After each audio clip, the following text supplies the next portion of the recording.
I just don't even really worry. Yeah. I'm like whatever, you know. Just be nice. But luckily our points are like really our calls are really easy to get 100 on, relatively. Just like introduction, you know, and just do your job competently. Exactly. I mean, pretty much. That's why I'm like, I don't know why people are freaking out about this, because it's like, it's pretty simple stuff. But there's like two that are like, you have to, they call it a personal touch, where you have to essentially ask them like something unrelated to the call. Oh, like how's it going? Day going and stuff like that. So I've just gotten into the habit of making that a part of my introduction. Like, hi, I'm James from my company. How are you doing today? Yeah. Boom, that's 2 points right there. And then you stay positive throughout the whole thing. And then at the end, the other one is we have to ask them if there's like if they have any questions for us, or if we can help them in some way, which is really awkward because we're just they need to help us, you know. In our position, we're calling them because they need to do something for us. Right. So that's where a lot of people get points off, because it's just really awkward to be like, so do you have any questions for me now? They're like, no. And I'm like, cool, thank you, bye. Yep. But I've just gotten I was just like, hey, before I go, do you have any questions for me? And then 100% of the time they're like, no. And I'm like, okay, thanks again for your time. Now I need to say that. Yeah. But see, that's 10 whole percent is the difference between thank you and thank you for your time. I'm like, yep, their whole experience with that call is completely changed now that I'm saying for your time at the end of thank you. Because before they couldn't possibly have known what I was thanking them for. Why is this guy calling me for paperwork and thanking me for my time? And thanking me. Yeah, thanking me. I don't understand. He's the one that called me. I should be thanking him because I was bored at work. But now you gave me something to do.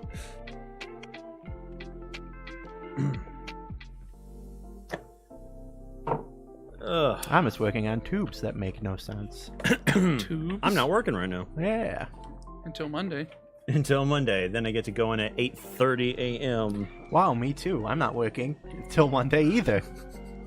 Weird enough, I am also not working until Monday. Wow, what a coincidence. For once, I'm not working until Monday. For once. That wasn't the case until Thursday. I think that makes sense. I don't know. I have something. My brain is like really smooth today, so you know. Today? Yeah. Smoother than usual. My brain. Well, there's gonna be a lot of people at work, so I gotta get there early. Yes. My brain. So How- smooth. One day, my brain was smoother than usual. And a fiend. And a fiend. One day while I was drinking my brain polish. Oh yeah, boy. Codename Bleach. Brain polish. Second most expensive game I own, McDonald's Treasure Land Adventure. How much? $127. Dang. So guys, do we know where we're at on here? Did we write it down? Do we take a picture? Did we take a picture? Everyone check your phones. I definitely did not. It might have been John. I will check. That's of the house. That's of the house. That's of the house. That's of the house. That's point. Wait. Take one. I'm gonna finish that. Oh, yes. Okay. We were at the bottom 4 in the danger meter, the lowest 4, and 19 on the psychic scale. Huh? The yellow cube. Oh, these are... Right. Wait, which one's the cube? Which one's the pawn? Yellow cube is danger meter. Pawn is psychic scale. At least on this, that's what we did. And Oh, that's, that's what what it is. that's what we're gonna do. Oh, I'm looking through my Out photos of now. box. You can buy a Lego NES. Yeah, I And it works. the crank one, right? The one where it's like a TV and the Mario goes Yeah. through yeah. a level. Yeah. That's cool. You can buy. They're making a Lego typewriter. You can buy the Lego the Colosseum. Do you know what the Colosseum's Roman name was? It was not the Colosseum. The Colosseum. Yes. No, it was called the Flavian Amphitheater. Hmm. I'm not surprised it had a name. It wasn't just called the type of structure it is. Yes. The Colosseum. I want us to call it like a football stadium, just the stadium. The stadium. It's the stadium. You know, the one. The one. The singular stadium. Hey, where are you going to go see the Pistons play? The stadium. Oh. I know what you mean. Yep. And after The stadium. I got season tickets to the stadium to see the Lions. Oh. Okay, yeah. The bad financial decision there. Bad Oh, financial it's- decision. Yeah. You are financially ruined. You will not recover from this. Contractually obligated to root for the Lions and hate Ohio. Mm-hmm. Let's see, I'm trying to decide, are these the stuff we got rid of, or is this our hand? I think this is our hand. Yeah. So it looks like this is all Wait. chapter 1 and 2. Wait, yeah, because I never used the truck key or the wooden sphere. So these are the discards. Yes, these are the discards. Gotta move some things to trash because I bought most of those games.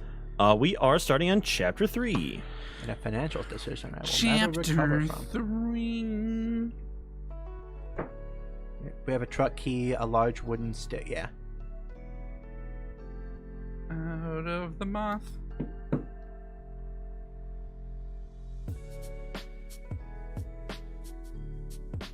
Woo. Actually, stab you with the. I can delete that. Ow! That hurt. Alright.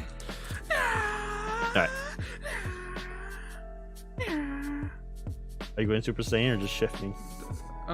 Pooping actually. Oh, okay. Yeah. Out of the box. Ah. Yeah. Alright. So, for our hand, we have some omens. Omens. Premonitions. Premonitions. Yes, we have premonitions. Actually, the door with the light we've already done. Did you know that vaccines make you magnetic?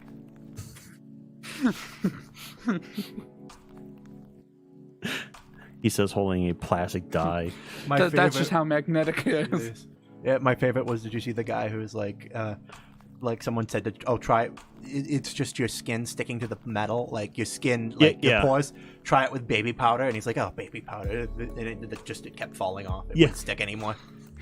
They're like, yeah, stupid. That's stupid. Baby powder won't do anything. Come on. Yeah. Come on. Well, you know what the most Here, try it with this very sharp X-Acto knife. what the really annoying, like, makes me lose hope in humanity part of that whole thing is you know that he was still convinced. Yeah. He Oh, he yeah. wouldn't accept that, which is like, so it's so soul destroying because it's like, so clearly you've been disproven. Accept it, and No. then we can move forward as a society. No. No. My favorite one is vaccines make you magnetic. That's why a car hit the child in the front yard, Oh, what? because the heavy metals and the vaccine made the child magnetic and attracted a 2-ton car. Yep. That's how that works. That's how magnets work.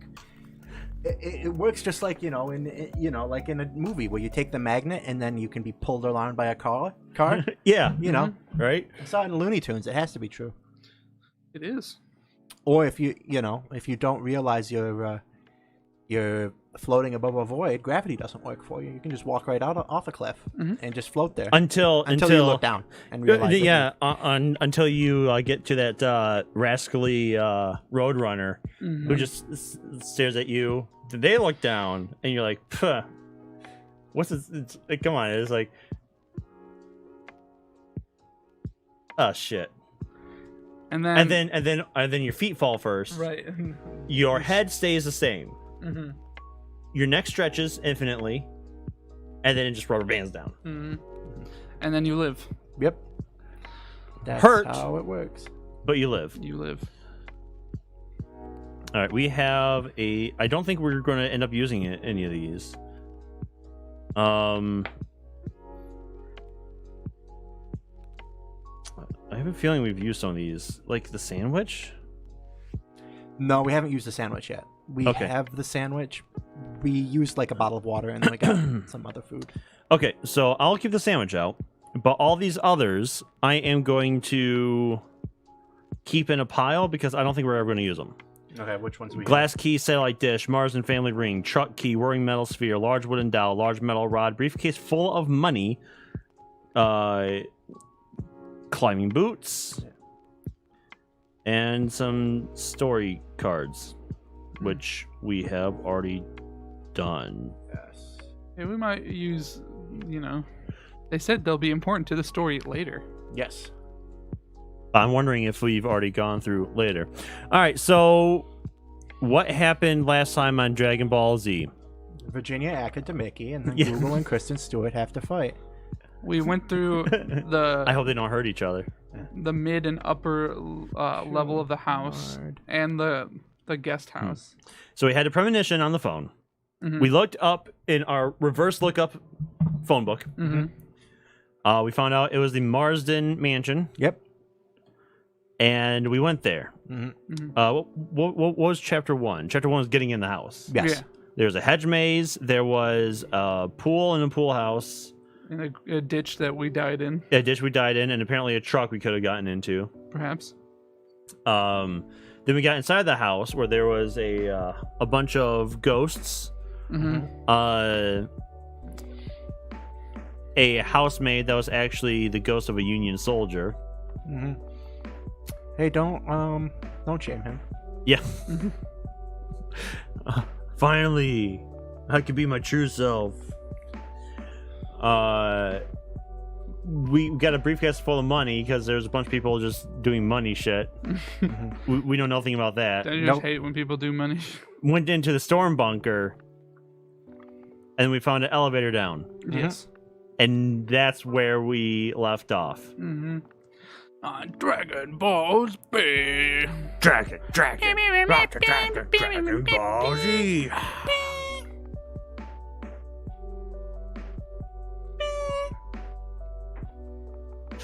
All right. So, James, you want to start us off? I'll start us off. Open the book. The Rescue. Let's get grab that.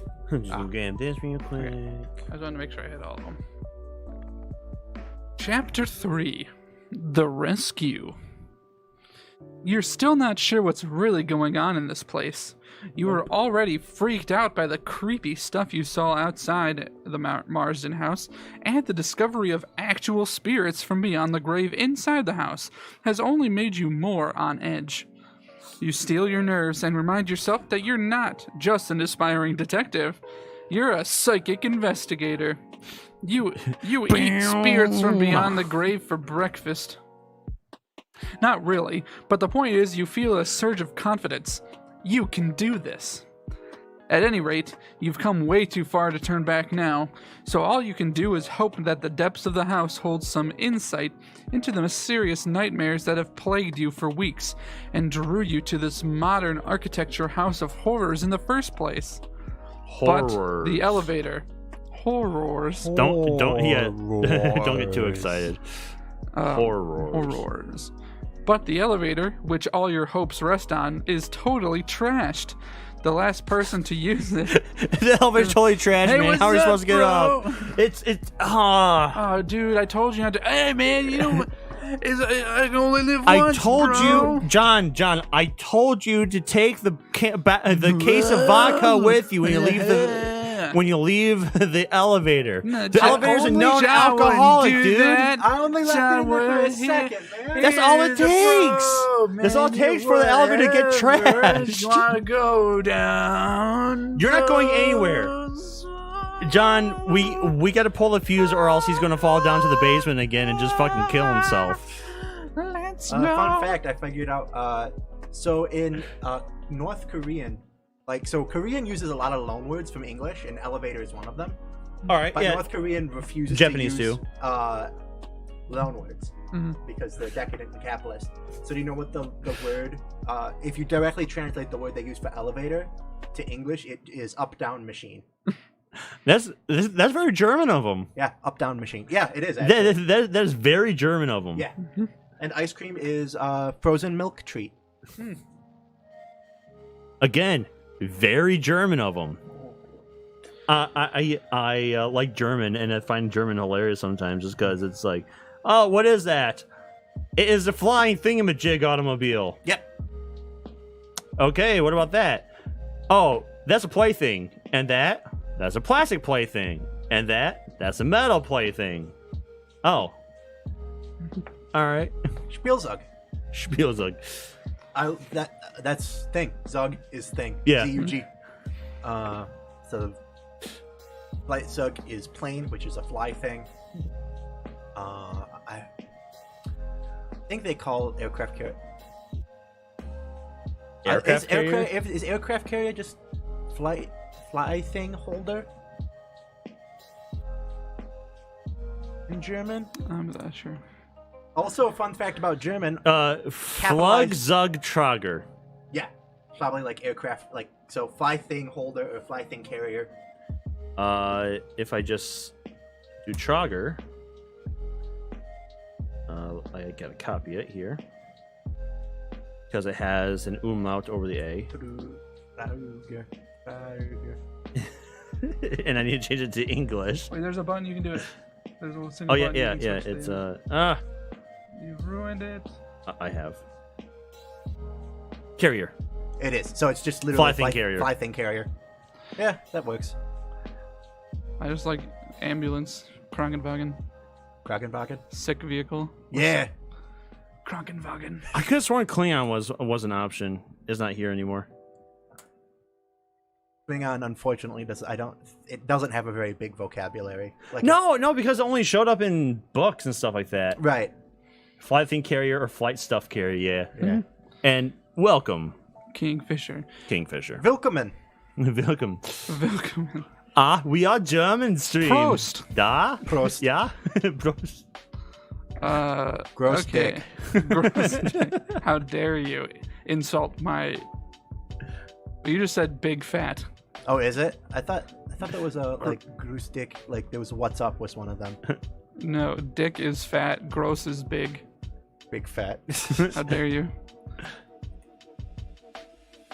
Well, anyways, on with the story after this Okay. 5-minute. So as we discussed, the elevator, which all our hopes rest on, is totally trashed, bro. The last person to use it must have really hated elevators. Based on the scratch marks on the walls, they might have had sharp claws too. A strange sensation now washes over you. Started back on the. Mysterio Mini. Nice. Okay, all right. Get that Mysterio minied. Get your it painted. Which one's Mysterio? one with The the guy clip- with the big dome on Head, his the head. dome head. Spider-Man villain. Oh yeah. The one that Jim Sterling makes up fun of, look what I can do, and then something weird happened, and he just goes, "Holy shit!" A strange sensation now washes over you. Your head spins, you lose your balance, and you fall to your knees. Although you don't quite black out, you're overwhelmed by visions as your consciousness leaves your body and travels through the house's lower reaches on mind power alone. It is a secondhand drunkenness from the fumes coming off of the trashed elevator. Right, honestly. You're getting a contact high from the elevator. You drift downward through a meeting room full of huge, shadowy figures and a laboratory stocked with equipment. Your awareness projects deeper under the estate. You finally come to a jail cell. Your mind can't penetrate to see who is inside, but a wave of anguish emits from it like heat from the sun. You sense that the person trapped inside is responsible for what you have encountered so far and could help you with what you'll encounter next. Yeah, Keeper just saying that he took white paint directly out of the pot. What do you do? Like dilute it first, usually, or something? I'm not well versed in the world of miniature painting. Yeah, I want to get back into miniature painting. I never painted. I started to prime, but I never finished painting. I mean, personally, priming, I think, is just a little airbrush, right? Yeah. Usually thin it with water / medium. Yeah. I think only there's some paints that just come just ready. Like I think Citadel paints do, but Citadel paints are fucking expensive. Anything Citadel is fucking expensive. But all right, so draw clue 76 to discover your goal. All right, clue 76 is our goal. Is not the very bottom.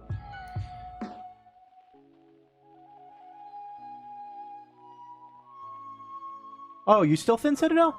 Oops. The password is scale 75. The password is. Is that acrylic? All right. Ready? Yeah, I'm ready. Yeah. All right. 2 words. 2 words. Rescue the prisoner you sent for the psychic projection. Damn it! Darn, you said this. You said the word password. You're not supposed to say that. But yeah, we are supposed to rescue the prisoner you sensed from your psychic projection, and here we are just quoting a game show that's older than anyone here combined. We really need to get on rescuing that prisoner. For a second, I thought you said princess. Rescuing the princess. Maybe it's a princess. It might be a princess. Yeah. All right, so we came down the elevator, and then we arrived at the bottom. Then the elevator got trashed. Yes. Yeah, so wasted. It's just gone, right? It can't move. It's stumbling, right? It's thrown up in the toilet. And then on top of that, the fumes are so much that we fall to our knees and we hallucinate that there's a bunch of giant shady guys and a prisoner underneath this mansion. Well, that's 2 separate areas, though. Keep in mind, we pass through meeting rooms with shadowy figures, and we come to a jail cell. Okay, all right. Okay, here we go. Your mind joins your body again, as though swiftly snapping back into place. You snap back to reality. Oh, there goes gravity. Oh, there goes rabbit. He choked. He's so mad, but he won't give up that easy. No. You better. Oh. Canceled. Yeah. I saw Black Black Panther. Oh yeah, it's June 19th. Oh, Yeah. John, no. We're canceled. And that's it. That's it. We're done. Happy Juneteenth, everyone. I just have to say, big fan of Black Panther, right? Right, guys? Huge fan. I've never seen Black Panther because I don't need to support. Nice save. Thank you. Your mind joins your body again as though something's snapping back into place. Oh, there goes gravity. Oh, there goes gravity. Chucky's so mad, but he won't give up that easy. No. Yeah, you better lose yourself in the moment. Well, That's no. what it sounded like you were singing. Bum. Sorry, I wasn't gonna get. Just beat it. Even though that's a different song than what I was singing. We need to finish this game tonight. It takes you a moment to get your bearings. You're in your own body, in an elevator, in a spooky house that you somewhat regret ever setting foot inside. You check the panel and find that all the buttons have been pried off except 2. They might be for the only active basement levels. Of course, it's also possible they're just the floors that whoever wrecked this elevator wants to lure you to. With a whoosh, the elevator doors briskly close. If you press the button for sub basement 2, go to story card 71. If you press the button for sub basement 3, go to story card 78. All right, so we're not doing 62 right now? Okay. So, do we want to go to sub basement 2 or sub basement 3? And that's our only options right now, right? Those are our only options. So, all right, so I'm guessing it's the stairs down and then there's the elevator in the hallway. So, what you guys thinking? I'm thinking sub basement 2. Yeah, I mean, there's really no indication on anything to guide us, so it's kind of random. So maybe we'll just start with the closest. All right, which number was that? So I'm gonna do 71. All right. All right, how are we doing discarding these? Just upside down like this? Yeah, just go upside down to the side. Sub basement 2 seems like the safer bet. At the very least, it's one less flight of stairs to climb back up if things go horribly wrong, and you need to flee back up to the surface. It's true. The elevator opens into an administrative office. Just as you enter the room, a television monitor crackles to life. On the screen, I want to play a game. A weird puppet. Yeah. With a white face and swirly cheeks comes on. Would you like to play a game? On the screen is a video feed of a haggard man in a lab coat. You're a wizard, Harry, he says. He's an old white guy with white, balding hair named John Kramer. He's building a death trap. The camera pans up until his face fills the screen. If you can hear this, your life is in danger, he says. My former assistant has locked me up in the detention cells and is using all our discoveries for evil. You must help me escape. If we don't stop her... The video feed cuts off. Oh no. There's a closed door on the far wall and an open, uncovered air duct that you could easily fit into. Do you want to try the door or crawl into the air duct? This guy looks quite haggard. Quite haggard indeed. Quite haggard indeed. Quite haggard indeed. I don't know. I'm thinking stealth route. He is. Sure, we can try stealth route. So you want to go through the air duct? Yep. Yeah. 65, John. 65. I can't drive. 55. 5 plus 5 is 55. The air duct takes you over a loud room full of what sounds like a gang of rowdy hooligans.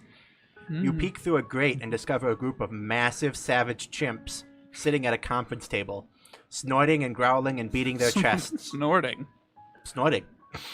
Yeah. Oh, we know what they're snorting. Bananas. Yes. A woman sits All unpeeled bananas. at the head Jeez. of the table, speaking to them, but you're too far away to hear over the chaos. There's a smaller, more rickety air duct that leads to the wall by the woman, and if you're careful, you could probably make it there to hear what she's saying.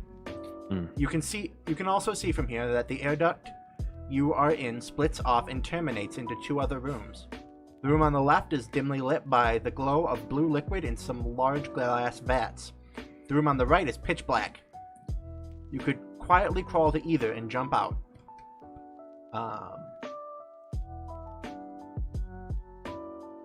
We have an optional challenge. Crawl through the rickety air duct to hear the woman speak.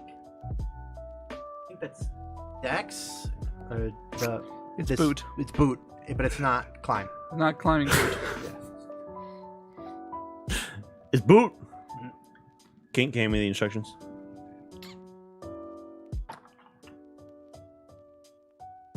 Das Boot. Das Boot. It is dexterity. Dexterity. And I believe we have to get a 4 or 5 higher. Or 6, yeah. I think we should try it. You think so? Yeah, it's a 50-50 shot. I feel like if we lose it, though, we're probably gonna die. Probably. It raises the danger meter by 2, so it would stay the same. YOLO, James. Okay. Not saying I'm 100% on it, but 2/3 chance that we succeed. I'll yield to the. Why my not? Senpais. The what? To my senpais. You senpais. Your senpai kohai relationship. Here we go. 3. We've. All right. No, we're on 4. Yeah. Okay, so we raise the danger meter by 2, and we draw clue 71. Who's 71? You fucking dead. Yeah, probably.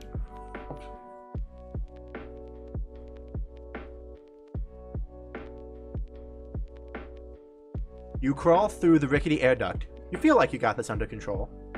Right when you're thinking about how impressed you are that you have this under control, you accidentally bang your knee fucking good. against the air duct metal, which causes your head to bash against the metal, which causes your elbow to bonk against the metal.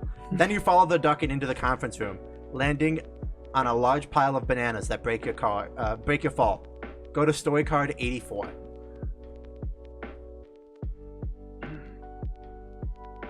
Stupid man thing. 84. 84. There's a 9-foot vampire lady. Yes! Finally! Okay, here we go. There are more than a dozen screeching chimps here, packed around a big conference table. A middle-aged giant vampire woman. Whoa. Whoa. Middle-aged woman giving a business presentation to them using an overhead projector and transparencies covered in colorful pie charts. So as you can see, Bananas. Well, really big this quarter. Who's there? The woman yells. She turns to the room full of chimps. What are you waiting for? You know what to do. These chimps are giant. Not even your karate training will help you here. In a choreographed movement, each of the chimps produces a long bamboo blowpipe, places a dart inside, points the pipe at you, then blows into the tube with a loud thump sound. You immediately feel 20 pinpricks from 20 darts, and the slow flow of poison through your system. You fall asleep forever. The end. Move back 2 spaces on the psychic scale and return to the previous card. all right. Fucking John. Yeah, why did you want to do this special thing, John? Want to do the special thing to see what the special option is. You fucking die. That's what the special option is. Hey, we should try again. We can lower the danger meter. We could lower the danger meter by 4.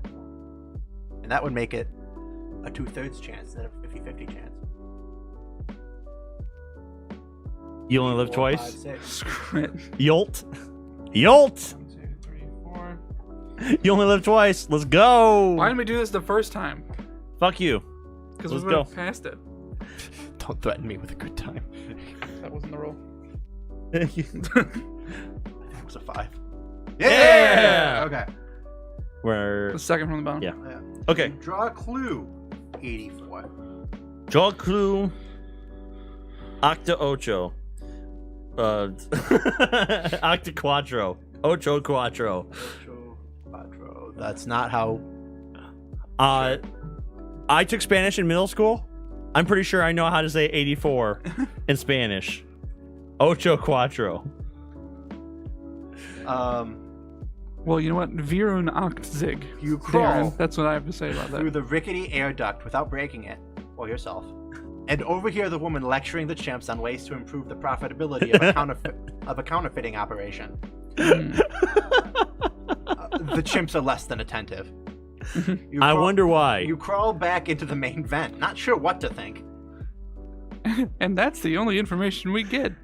All right, Kingfisher. So I've what basically clue? got it starting as green swirl up top, going to blue in the What middle, story thing? then purple at the oh, bottom. it's- So you got that multiple shades of gas. Very nice. Can't wait to see the. Yeah. So we got crawl Finished. to the left duct and go to the room and jump out into the rooms with the vats of glowing blue liquid. We'll crawl into the right duct and jump out into the pitch black room. So right duck or the left duck?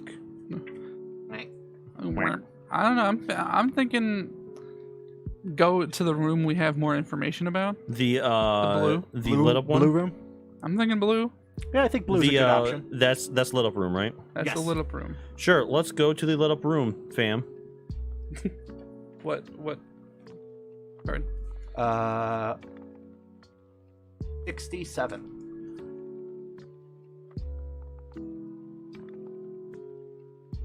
You see rows and rows of glowing blue vats, all filled with chimpanzees in various stages of development. The largest ones are as big as adult humans. Someone is bending the laws of nature to unethical extremes down here. The vats are plugged in to a utility box on the wall. On top is a glowing cap with 3 crystals. It might be some kind of power source. Something about this crystalline cap tells you. Something about this crystalline cap calls to you. It feels important. From the utility box, cords and wires run into an adjoining room through a propped open door. There's also a conveyor belt that leads through an opening in the far wall. The belt is moving slowly and the motion is mildly hypnotic. Optional challenge: pry the crystalline cap loose. Strength. Does it say what we failed? What Yeah. Raise danger meter by 2. I think we should try it. We have a 2/3 chance of getting it. All right. If All right, John. we don't, we go back to 4. We're back where we started, but There we Hey. go.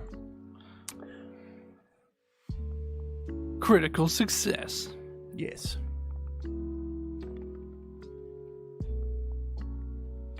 You pry the crystalline cap from the utility box. Even unplugged, it keeps glowing. This object gives you a shiver. Your psychic senses tell you this is an important item. Keep this item. Move forward 3 spaces on the psychic scale. Yay, we're almost level 5 psychic. Finish story so card psychic. 67. That's the story, so I'll move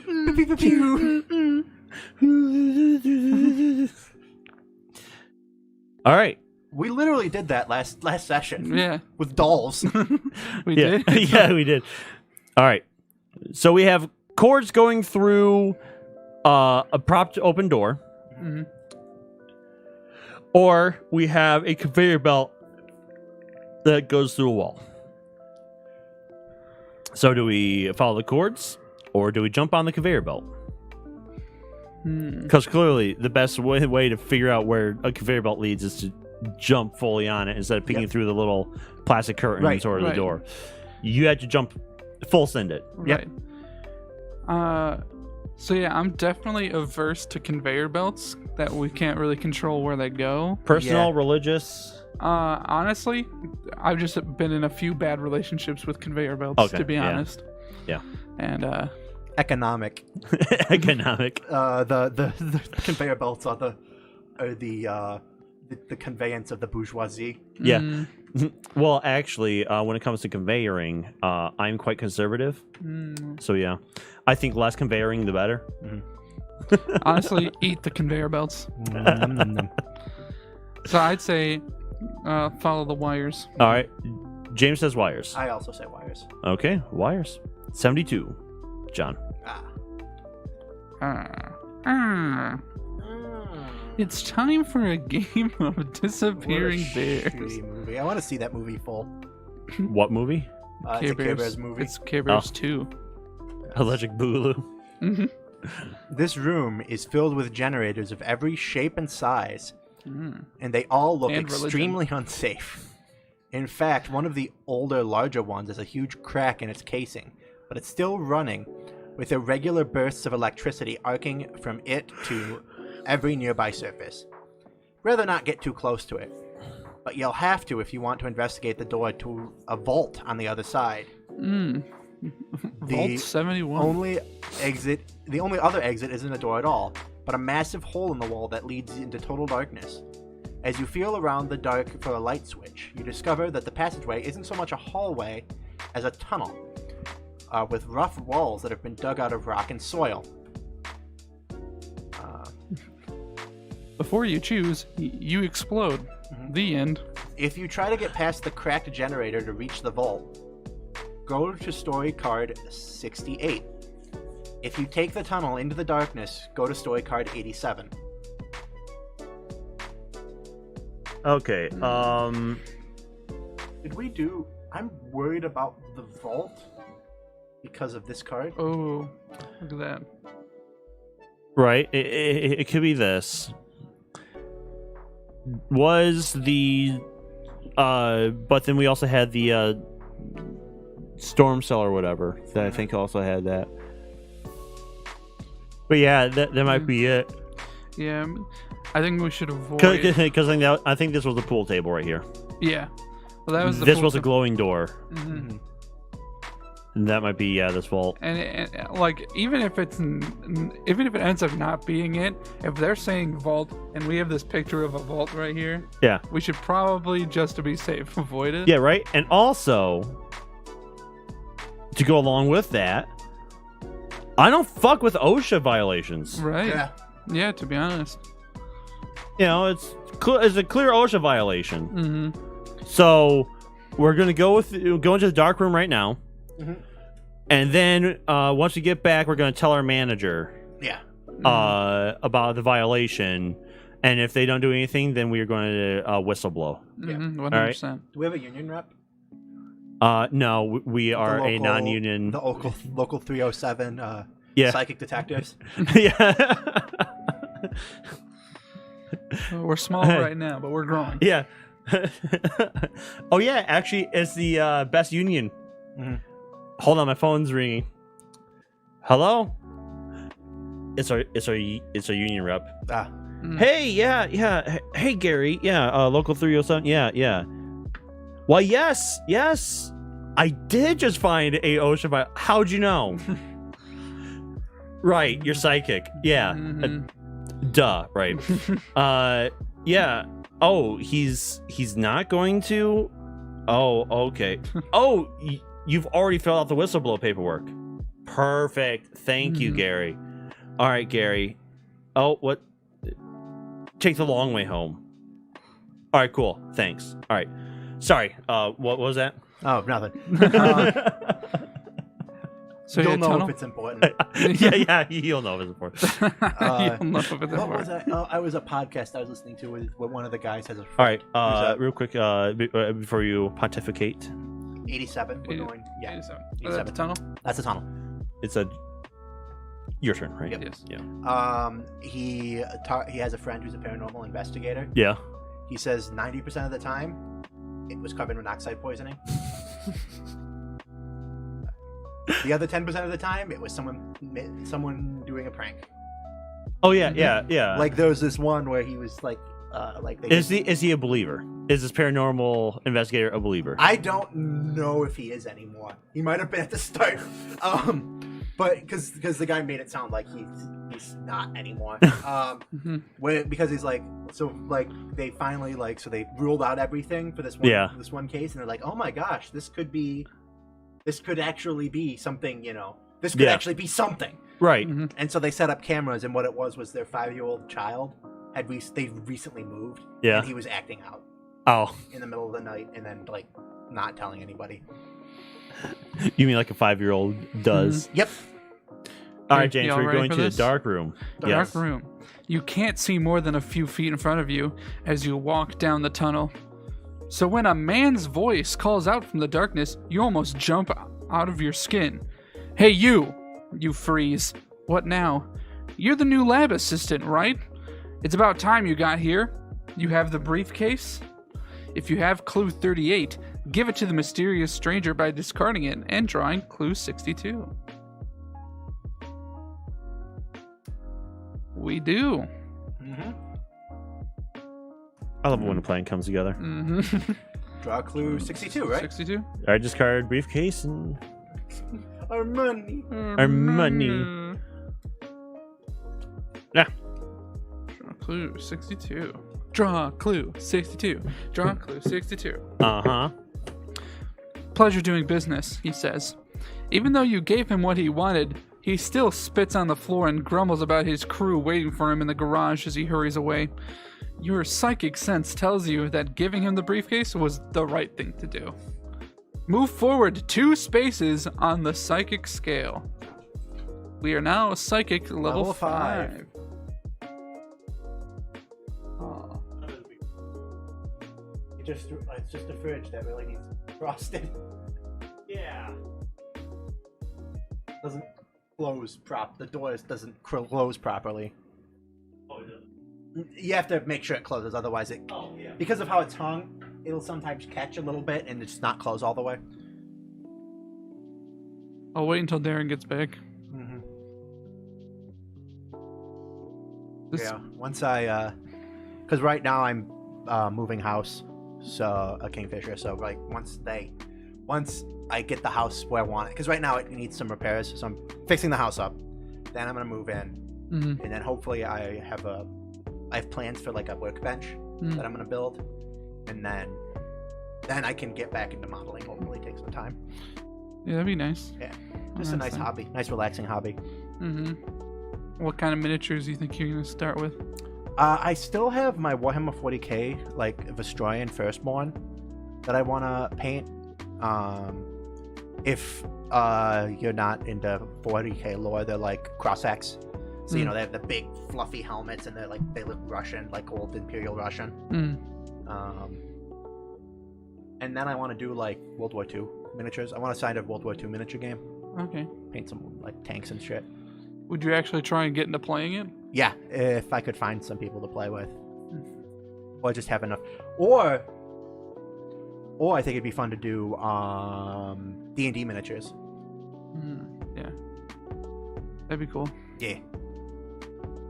But yeah, I just gotta find people to do plumbing and electricity and build a wall, Mm-hmm. floor. And indoor kitchen. pool. We almost got that one time. Yeah, we did.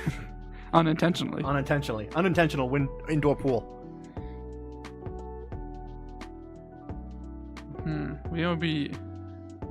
I'm trying to formulate this thought. Yeah. Would you rather have a shallow bathtub that's like pretty big, or like a smaller, like surface area bathtub that's like deep that can fit your whole body? I'd like the deeper bathtub. Me too. I'm actually gonna try to get a soaking tub, which are like deeper normal. They're like normal sized tubs, but they're deeper. Right. Yeah. Which is gonna go into the basement bathroom. Mm-hmm. Because I don't know. Because water. It's heavy. I don't. Yeah, I don't know if you know this, but water be heavy. It do be. I don't want it to fall into the basement. Yeah, that would be awkward. Yeah. Something like that is definitely something that if I was like rich, Mm-hmm. one of the things I would splurge on is like a big bathtub. The only problem that I'd have with that is like I'd be afraid I'd fall asleep in the tub. Oh yeah. You know what I mean?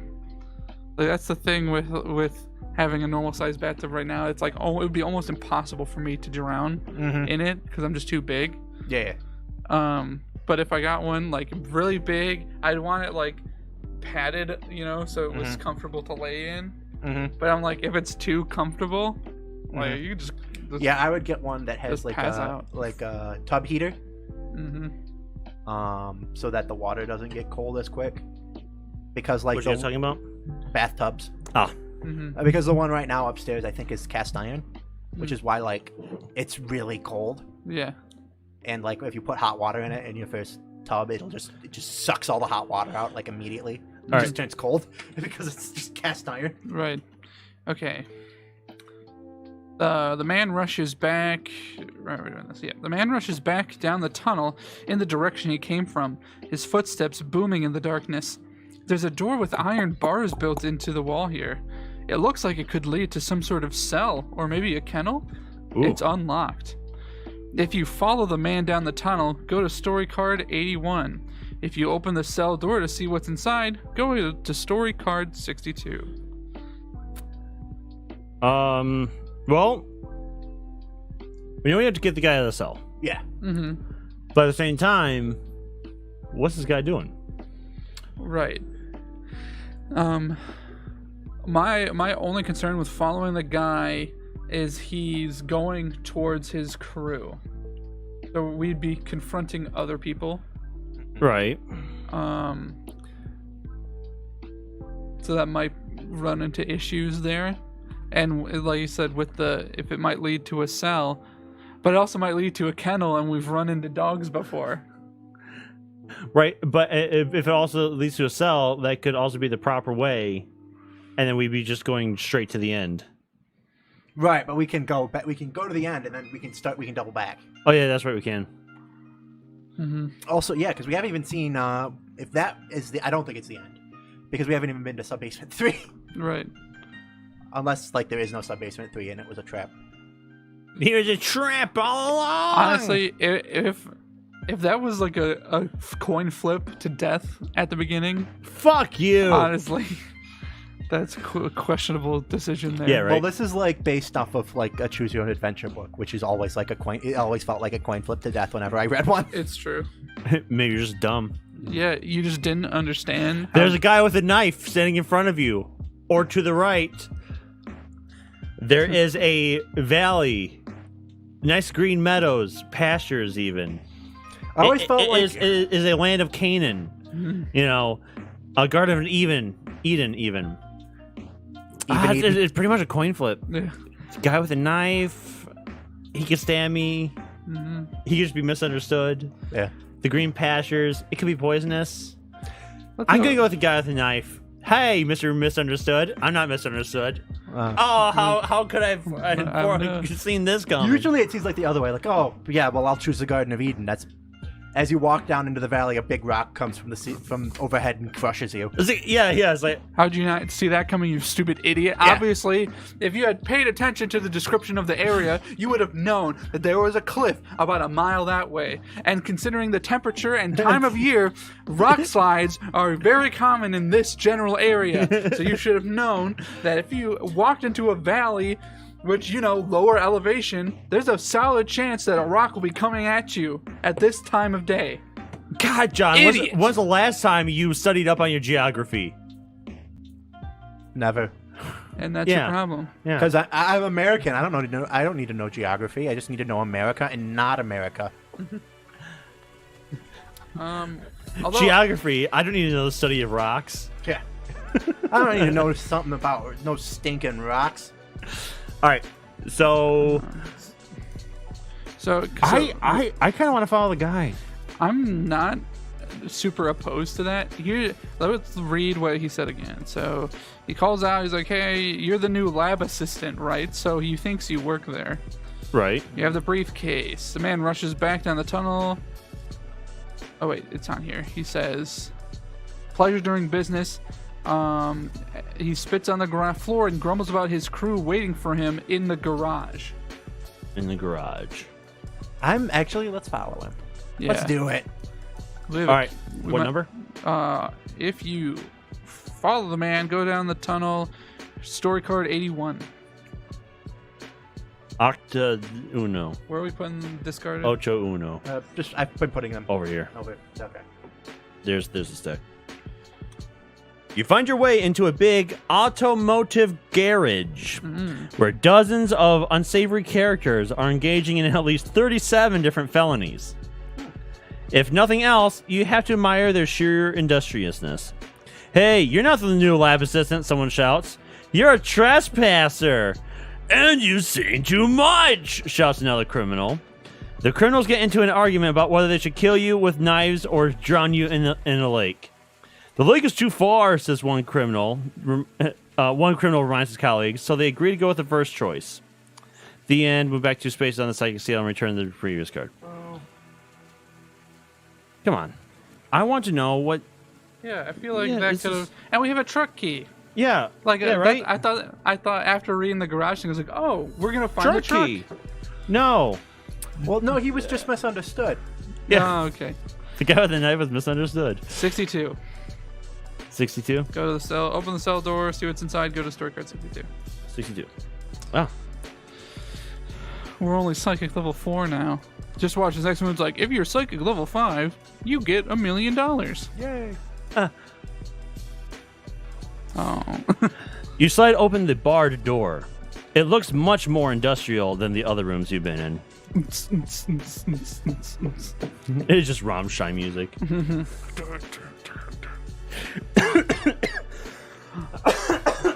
Darren, that's illegal. What?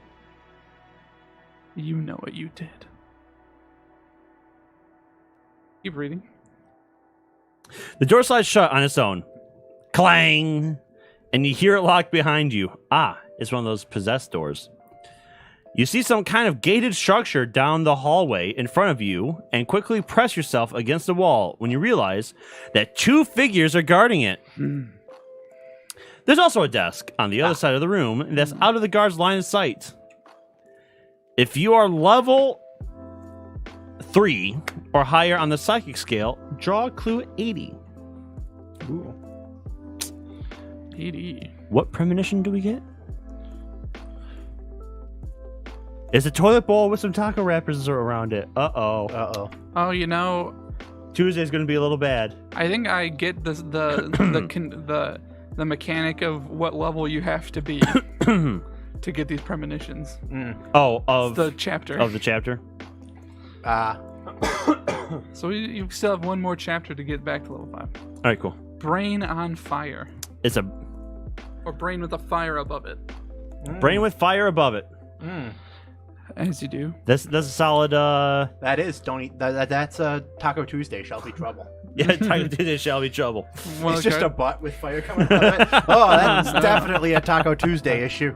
One of the cards is to your left you see a brain with fire coming out of it. To your right, a door. Where do you go?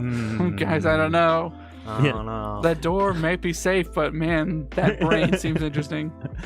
All right, if you try your luck with the guards, go to yeah. So do we want to try our luck with the guards or sneak across the room to the desk? I think we should sneak. Yeah, I feel like This is a sneaking mission. stealth has proved us well. Yeah, and every time there's 2 guards in front of a door, it's some bullshit riddle. They're going to ask us which one of them always lies and which one always tells the truth. Yeah. One of us always lies. One of us always tells the truth. Well, which one are you? Because no matter what you just said, do I take that at face value or do I do the inverse? I always forget what you're supposed to. You're supposed to like ask the other one. You're supposed to ask like what will the other one tell me, and then you do the opposite of that. Right. I think that's how that works. I don't know. We don't need to postulate this mind game right now. Okay. But let's. I think. Sneak across the room Sneak across to the the desk. 63. John. Say see trace. Dry un zexig. Ninja Lee. Ninja like. Yeah. Lego Like when we a ninja. yeah. When are we playing some Mad Libs on here? You make it to Yeah, the desk Mad Libs. unnoticed. The only thing here is a fancy new computer. It's shiny beige box underneath a monitor that glows with rows of green text and a blinking command prompt. It has a whole 32 kilobytes of RAM. Like the Neil CC rig of 500 megabytes on. Yeah. 500 megabytes. Can't believe the power of computer with 500 megabytes of storage. It's They were like- talking about CDs, I think. Well, they were comparing. Oh yeah, no, they were. Well, because like. Oh yeah, CDs. It's never gonna stop. They're never gonna go back. Yeah, they're right. In one CD disc.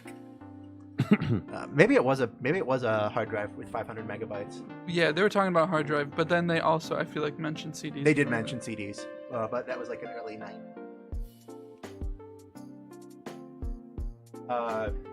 If you can manage to break through the computer security, if you can hack, you might find some useful information stored in its internal memory. Darren, I need help with this. Hack with me. Search the do you want to search the computer for information? I'm an IT, sure. Yeah. Alrighty, roll it. Hey, you're the new IT professional. I've been in this game for about 6 years, James. Well, you got a new job, though. Doing software, so this must prove I can hack. Yep. You didn't even need the booster. Because we got a challenge booster because we're psychic level 4. Ah. Draw clue 66.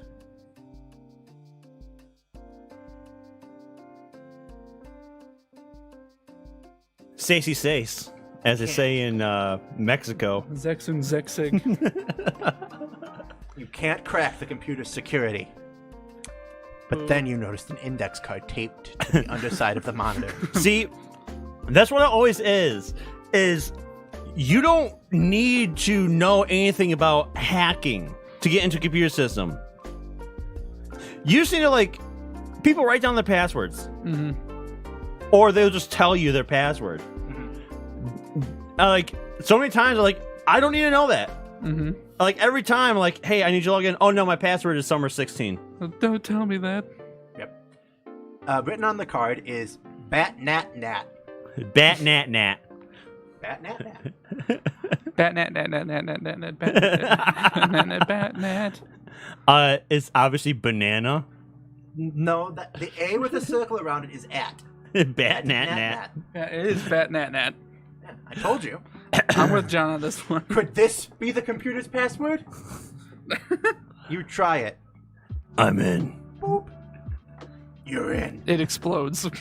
After a few seconds of poking around in some files, you learn that there's a very important prisoner being held in cell C. See. The one way out of here is down a hall to a gate, which is guarded by 2 chimps. Approach the chimp guards by going to story card 74. We have no choice. You have no choice. One of these chimps lies. 74? Yeah. The other just throws his shit. Yes. One lies. One throws his shit. Poop. Y'all ready for this? Do. Yeah. Do do do do do do do do do do. Keep that energy, because the 2 guards are huge chimpanzees, as tall as you are. They are walking upright, just like you are. They are wearing security guard uniforms, just like you are. Not. Wait. Yeah, no. I actually really like the writing in this one. So, this is clearly you're just calling them chimps because they're just big buff guys who aren't very smart. So they are wearing security guard uniforms, just like you are. Not. They notice this key difference. They attack. Required challenge: battle the guards. Who wants to battle the guards? Guess I'll battle the guards. Come on, John, battle the guards. Battle the guards, John. Yeah.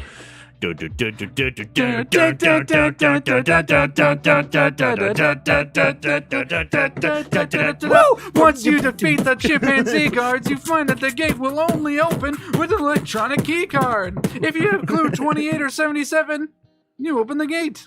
28 or 77? Do we have 28 or 77? We do not. No, if you do not have to clue 28 or 77, go to story card 88.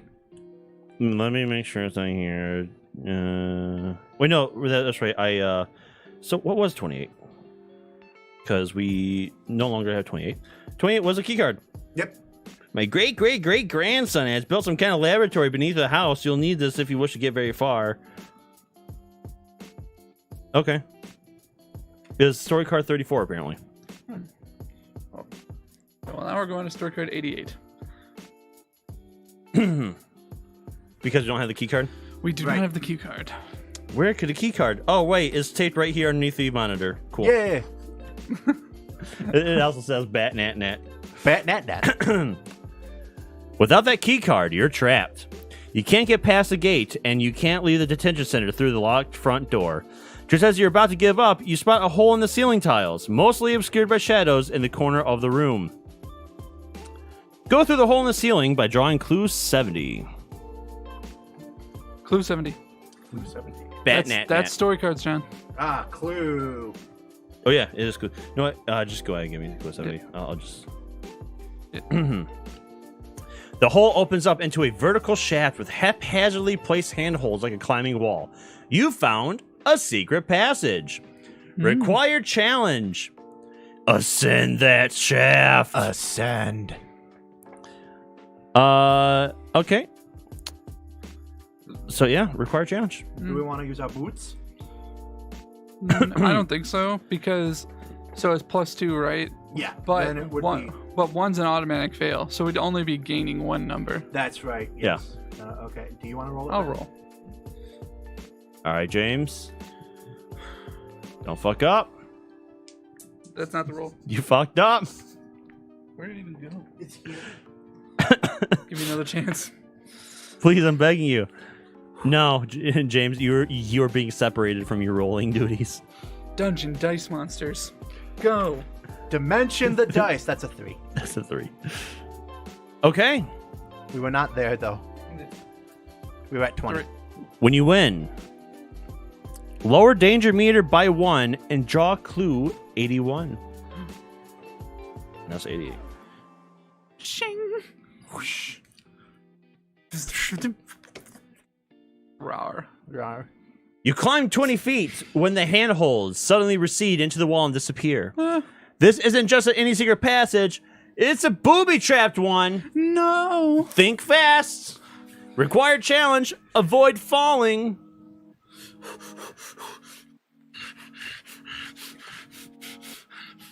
Dungeon Dice Monsters. Go.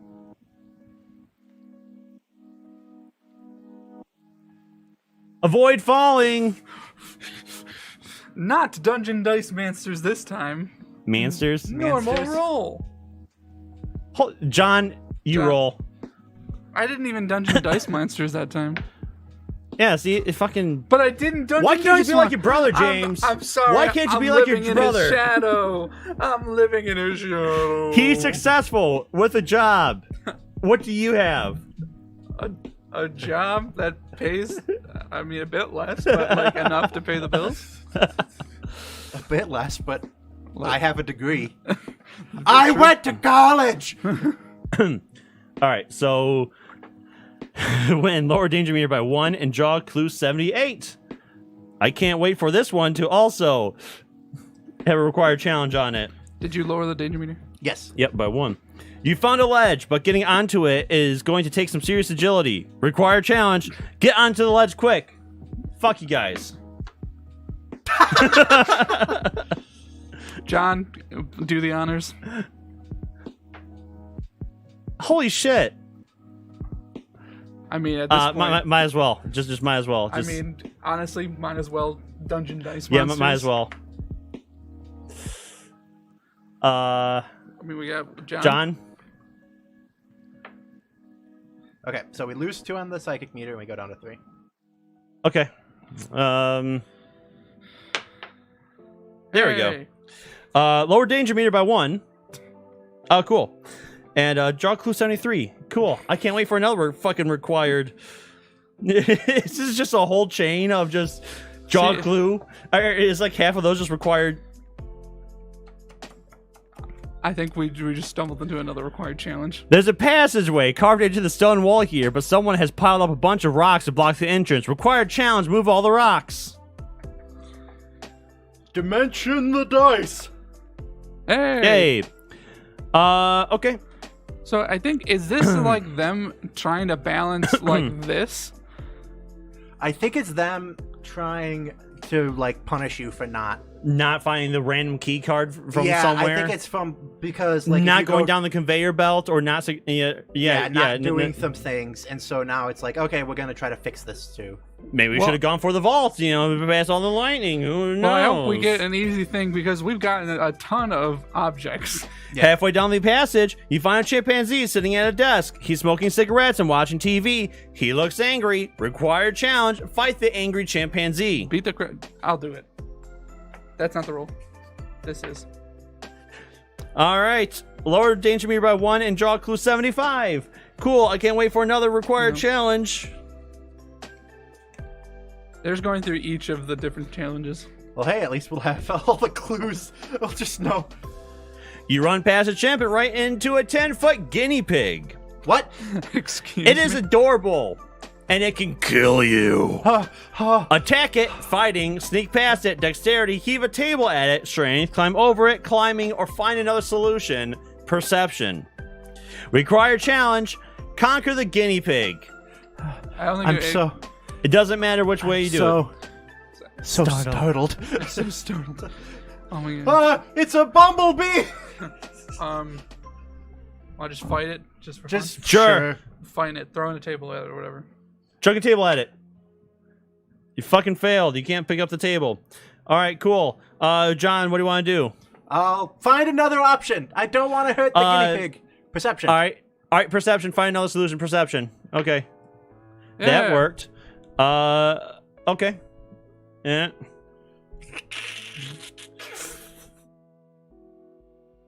Fucking. We have to be done. It's gone through one of everything, and then, Choose one. Literally everything. Key card. You see an access key card on the floor. You grab it and run through the doors in front of you, unsure of what is on the other side. How do we get back to the doors? Now you have to turn around and do each one of those challenges one more time. Cause fuck you. Whoa. So we Go- found a truck key, okay? All right, John. Story card 69. We might not Oh, have nice, the key card, but we nice. have the truck key. Man, I'm telling you, if there isn't like, you know, a gauntlet, but we have all the stuff for, I'm gonna be upset. Because we found so many things. It's like, oh, here's a truck. Oh, do you have that orb? Oh, do you have that wooden dowel thing? I do. That's gonna Yeah, that's wins mhm. the game. You I are got the now glass key. in a chamber with 3 prison cell doors. They're heavy iron things with small barred windows that make it difficult to see what might Yes. be inside. I know what iron doors are, John. There's a ring of 3 keys hanging from a nail on the wall. We choose option C. If you try cell A, there's cell A, B, and C. C. Alrighty, story card 85. 85. 85. 85. Burger King Frontlines. Burger King burger. Taco Bell piss nachos. Might just be what you get. Might just be what you get. Someone sleeping on the cot in cell C with a thin blanket pulled over their face. You can wake the prisoner up so you can talk to him, attack him before he can attack you, or just tiptoe out of the cell. Choose one, then continue. Attack him. No, wake him up. Attack the guy that literally asked us for help at the beginning. Well, we don't know if this is the guy. Yeah, but he's a very important person. Do we know that? Cell Yes. C. Yeah, we also know he's in Cell C. yeah. Oh, he was in cell C. Yeah. Okay. Then yeah, let's talk to him. Yeah. All right. What? Oh, clue. Do it. Clue 67. I do love. I just saw as he put the card down. There's a fist. That's like you can just beat him. Just kill him. How many times did I tell you this, old man? I love the young people. You gently shake the prisoner by the shoulder. He flings By the the blanket neck. from his face. He's an exhausted-looking man who's obviously relieved that someone has finally come to rescue him. Thank you. I'm Professor Marsden, he says. Marsden, you ask? Are you related to Henry Marsden? Yes. This was the estate of my ancestor, General Marsden. Of But the at- Confederate Army. Oh no! Oh no! But at the I'm a moment, son of the Confederacy. Oh, I'm gonna just lock the door. Just push her and keep him. long live the South. Yeah. You look around you. There are stars and bars everywhere. Oh no! Uh-oh. They're- But at the moment, we have more urgent things to discuss. Go to story card 90. Wow, that's a weird thing to say, old guy. Story card 90. What? Here's What? It's just... required challenge, attack the sleeping prisoner. Chapter 3, goal achieved. Whoa. Professor Marsden looks worried. You have to help me stop my former research assistant, he says. She's twisted our scientific research for evil. Evil? Evil. So she's responsible for all these chimps, you ask? Yes, he says. But there's something bigger afoot. I'm talking about Afoot.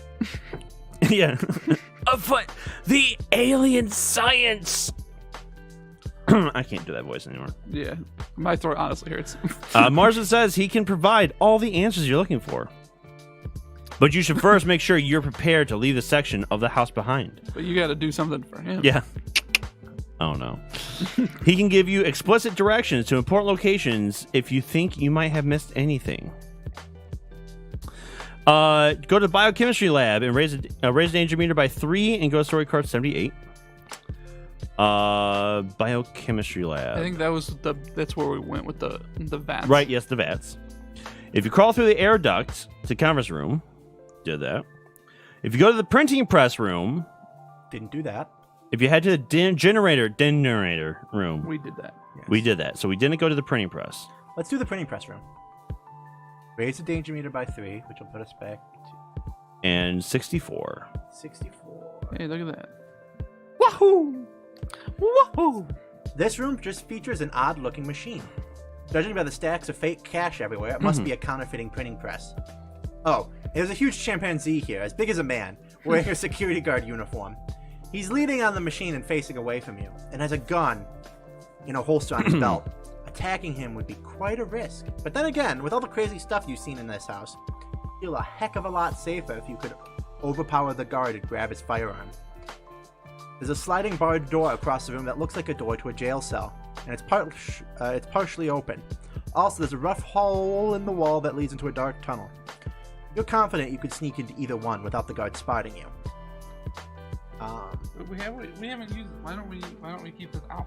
Oh, it is. I forgot that was one. Yeah. All right. That's not Optional challenge: fight the chimpanzee guard. Get his gun. It says win when you draw a clue. Lose, you raise the danger meter. Want to give it a go? Let's. Yes, do it. Count it. Dang it. Count it. Don't count it. Don't count it. It fell on the floor. Fell on the floor. Fell on the floor. We said that definitely bad. while looking at it. I'll give it a go this time. The real Real roll. Oh, look. What happens if we lose? Raise the danger meter by 2.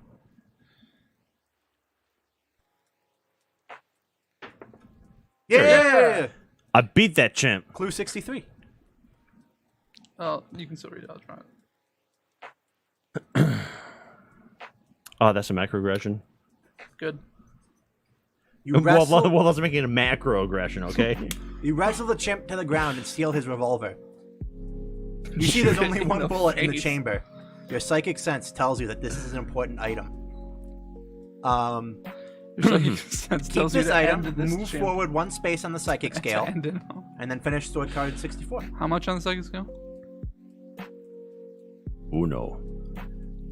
We can sneak around. Well, we no longer need to. So we know where this bars go. Let's go down the tunnel. Okay, 87. James. 87. Ocho y seis. We already did 87. Ocho y siesta. Already did 87? What is 87? Oh, yeah, 87 yeah, 87 is the is tunnel, and then is we the tunnel then we into get the guy and we give him the thing, and then Yeah. Wait, tunnel's the tunnel into what? The tunnel is this one. we get the guy who's like, you're the new lab assistant, and then we give him the money, Okay, all right. Okay, well that's that. and then we And do we already do the bars? Well, what's the option for the bars? The bars is 62. I think we did that. Yes, we already did 62. we everything else just All right. leads us back to where we're at. Okay, do you want to go back to generator room and try the generator? I'm thinking not because we're No. really high. And because the generator gets No, I us think to we're the good. cell. All right, I'm just curious Yeah. Yeah. because we are ending the chapter here.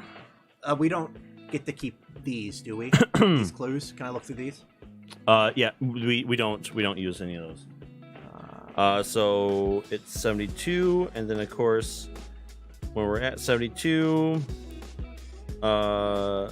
68. What? We don't get a snazzy tracksuit. Aw. Yeah, it was instant death. If you ever find yourself running a criminal organization, here's a great way to weed out your dumbest and least trustworthy henchmen. Put a big, tempting vault door behind a deadly piece of machinery that kills anyone who gets within 3 feet of it. Unfortunately, the trick works on young psychic investigators as well. You press your back against the far wall and try to scooch forward toward the vault door as safely as possible, but it's no use. 100,000 volts of electricity surge through you, and your smoldering body slumps to the floor, dead. What's the picture on the back of it? You are, was it Papa Emeritus from Ghost? Ghost. The band Ghost. Well, there's an office break room somewhere. Let's see. Yeah, there's everything else seems like there's only 2 psychic things we missed. Okay. Everything Couple else premonitions and we missed 2 premonitions and then 2 psychic items. We missed a snazzy tracksuit, a battery, a candy bar, a taser. Oh right, yeah, and then there wasn't an option. Yeah, of course there wasn't even an option to go back to the elevator. Yeah. I guess there was a giant banana somewhere. Because you can get killed by a banana. Also, you can die in the cell if you kill Professor Marsden. No, yeah.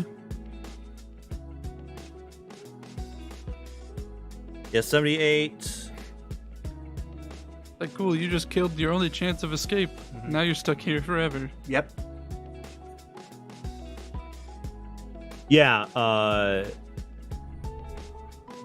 like Sub Basement 3 was a whole other section. All right, we're done with the chapter, so let's go on to chapter 4.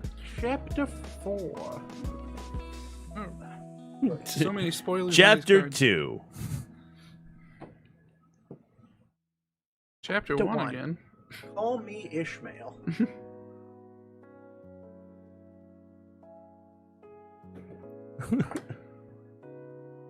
Chapter 1, An Unexpected Journey. No, it was. I don't know what the first chapter is. God, have you seen any of Smash's? Smoshes. Yeah, that's what I'm saying. The Smash. Yeah, you know. That's Oh, me. yeah. Anthony Padilla. Smash. You know. Anthony Padilla. Yeah. I do love Anthony Padilla. They did one And, reference to Anthony where he's like, oh yeah, Ian's here. Yeah. Okay. Oh. Okay. It was Anthony. He says he never wants to see you again. Oh yeah, that's right. Who just read the last thing? Darren? Did you just read the last thing? Yeah. Wait. Yeah, John can start. I read the end. Yes. Anthony Padilla. The hit out. But have you seen their try not to laugh challenge? Oh yeah. So there's a Gus Johnson one, or one of them, and I forget his name, but he literally goes out and records a thing. And it's the first chapter of Moby Dick. Not Moby Dick. Yeah, Moby Dick. Yeah. And it is this whole thing, and then it's like it goes into like his pretty much just an end joke of it. And then we went and we totally smashed. And then Queequeg come in, and we all just smashed. Chapter 1. Call me Ishmael. Some years ago, never mind how long precisely, having literally no money in my purse, and nothing particular to interest me on shore, I thought I would sail about a little and see the watery part of the world. In this way, it is a way I have of driving off the spleen and regulating the circulation. Whenever I find myself growing grim about the mouth, whenever it is a damp, drizzly November in my soul, whenever I find myself involuntarily pausing before the coffin warehouses and bringing up the rear of every funeral I meet, and especially whenever my hypos get in such an upper hand of me that it requires a strong moral principle to prevent me from deliberately stepping into the street and methodically knocking people's hats off. Then, I account it high time to get to sea as soon as I can. But yeah, he reads all of chapter 1. He doesn't read all of chapter 1. Chapter 1's pretty long. So he reads a good chunk of chapter 1. It literally goes on for like 5 minutes, the whole bit, and it is fantastic. And it's a whole bit where he does Michael Caine and poor John Travolta impression of them talking to him in the hallway, and then it's just like this whole thing is like, yeah, I can't make us laugh, you know. Oh, you mean Gus Johnson? Yeah. And then, you know, just all this whole thing, and then it goes off this whole tangent, and then it pauses. Chapter 2. Chapter 2. I stuff a shirt or two into my old carpet bag. There we go. A hideout. Hey, I'm hiding here. Hey, I'm hiding here. After encountering dangers outside the house and facing multiple ghosts inside the house, discovering an underground laboratory and stumbling upon angry chimpanzees, you're ready to get some answers about this place and the nightmares that have brought you here. You know what? I'm ready to get some answers about this place and the nightmares that brought me here. Yeah. The mysterious phone call I got this morning, you say? The mysterious phone call I got this morning. It was you, wasn't it? The chimp just looked at me and threw his shit against the wall. The phone call? What phone call? Wait. It couldn't have found a way to access the phone lines, could it? Professor Marston's eyes go wide. Then he sees the look on your face and shakes his head. Well, that's not important right now, he says. Something about his tone leads you to suspect it is important, but you don't push it. If you've managed to get this far, you must be quite the inspiring detective. And psychic investigator, you add. You go on to tell him about the reoccurring nightmares that drove you to delve into this whole bizarre mystery. Nightmares, he asks. JoJo. Fascinating. Adventures. If your dreams mean what I think they do, then I'm glad you're here. I can explain more later, but right now getting to the neuron inhibitor mainframe is the crucial thing. It's the only way to retake the lad from my dastardly former lab assistant. Carol. I was going to say Karen. Karen. I was like, oh no. The very same. He says the name aloud, the name in a hoarse whisper. The speaking it aloud could summon some ancient evil. Together, we discovered a source of technology far beyond anything this world has ever seen. But she betrayed me. No. She used our work to take control of the chimpanzees and start a counterfeiting ring with the local crime syndicate. We made scientific discoveries worthy of Einstein, of Galileo, and she used it all to... And Steve Jobs! He trails off. I'm sorry. I've been locked in here so long that I've forgotten my manners. Now that you freed me... 20 minutes! I can open a secret passage for you that will lead to the neuron inhibitor mainframe. It'll take you to the era where most of our experimental work was being conducted. Be careful. It can get dangerous in there. Dangerous. It's just me who's going? You asked, with fear in your voice. I'm not stupid enough to go in there. What are you, crazy? I got it good here. I got a place to sleep, roof over my head. They bring me bananas. Yes, Could be he worse. says. I need to monitor your progress from the operations room. I have access to the security system. Here, use this earpiece so we can communicate. Draw clue 91. Discover your goal. The operations room. Oh, monitors, right? No.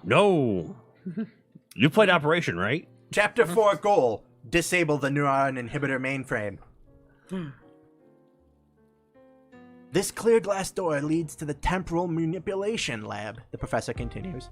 The frosted glass door goes to the psychic development room. Professor takes off for the operations, and as the secret passage opens from the empty jail cell next door, 2 glass doors are now before you. Too bad the professor didn't explain which route was the best way to get to the neuron inhibitor mainframe. If you try, so we can try the temporal manipulation lab, Okay. or the psychic development room.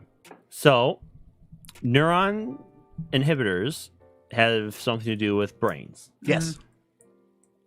Temporal is not synonymous with brain. No, temporal is time, right? Temporal time. Well, it sounds. I'm just thinking if it's psychic development, that like would pique our interest Yes. because we're psychic detective aspiring. Yes, I can't wait to shoot brain blasts at a chimpanzee with a metal helmet on. Right. Yes. So let's go with Psychic. psychic. That is story card 115. Of course, we're going to do this.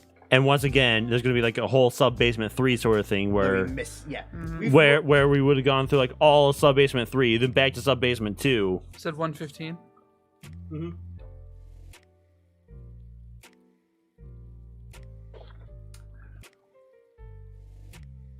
This room features several rows of blue metal chairs. Dome-shaped helmets attached to odd-looking devices hang above the chairs. There's also a large glass tube, big enough for you to step into, with a door on the side. Step into it. A green button is accessible from inside the tube. You slowly realize you've seen these machines before, in photos in the reference book Ghosts and Ghouls, which you have on your bookshelf back at home. The photos were in a chapter about how rogue parapsychologists were attempting to give ordinary people psychic abilities. If you remember correctly, the blue chairs are attached to machines intended to give the subject pyrokinesis, the ability to start fires with mind control.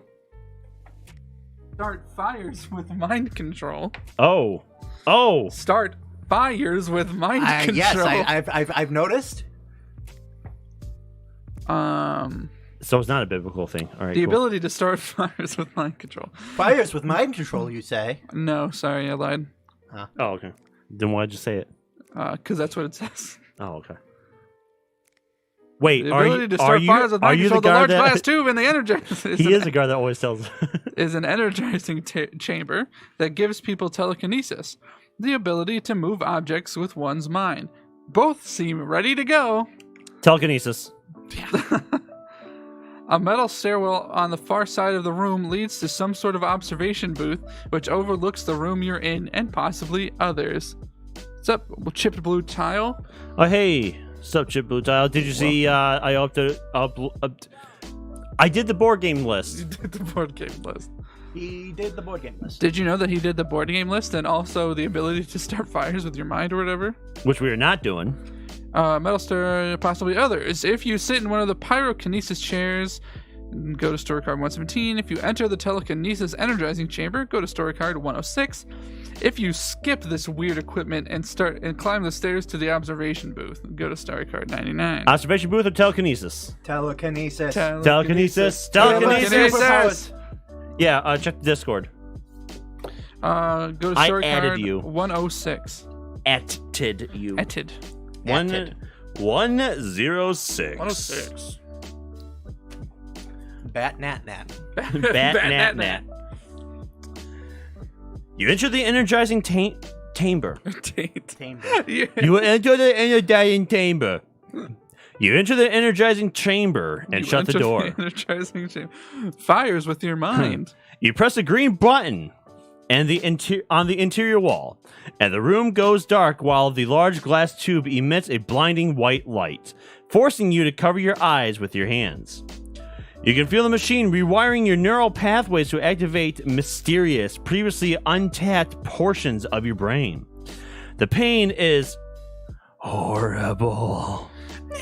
Part of you thinks that if you can just endure the pain just a little longer, unlimited mental powers might be unlocked.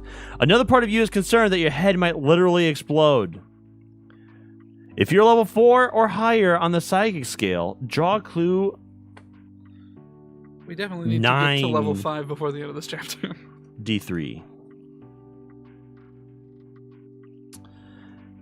It is a busted chute. shoot. with smoke Oh, coming out of it. shoot. Better be a card that says, you see. If you stay in the energizing chamber and work through the pain, draw clue 98. If you can't take it and want to get out of the chair, we're in a chamber, not a chair. Oops. Draw clue 103. I think pain bad. Ooh, but pain might be good, but ooh, pain bad. So, Here's the big bad gorilla who is impervious to all physical damage. If only there's some way you could mentally battle him using some sort of telekinetic ability. Or have you seen the movie Scanners, where they use a literal, they stuff the dummy's head of the actor with meat, and they have a shotgun rig behind it, and they literally use a shotgun to explode a head. Yeah. As a special effect. Or that could be us if we continue to stay in this chamber. So, I'm fucking metal as hell. I'd definitely be FOMO about getting out of the chamber a bit. Right. But I'm also worried about the way they described getting unlimited mental power, because it's not like they're going to give us unlimited mental power. So, you're the tiebreaker. Yeah. I mean, if we stay in here, we just, it's no big deal. All right, so I'm thinking we just ditch it because we have to get to level 5. Oh, are you worried we'll get a hit on here? Yeah, because whenever you die, you drop 2. Yeah, you lose 2. So our head explodes, we go down to 17.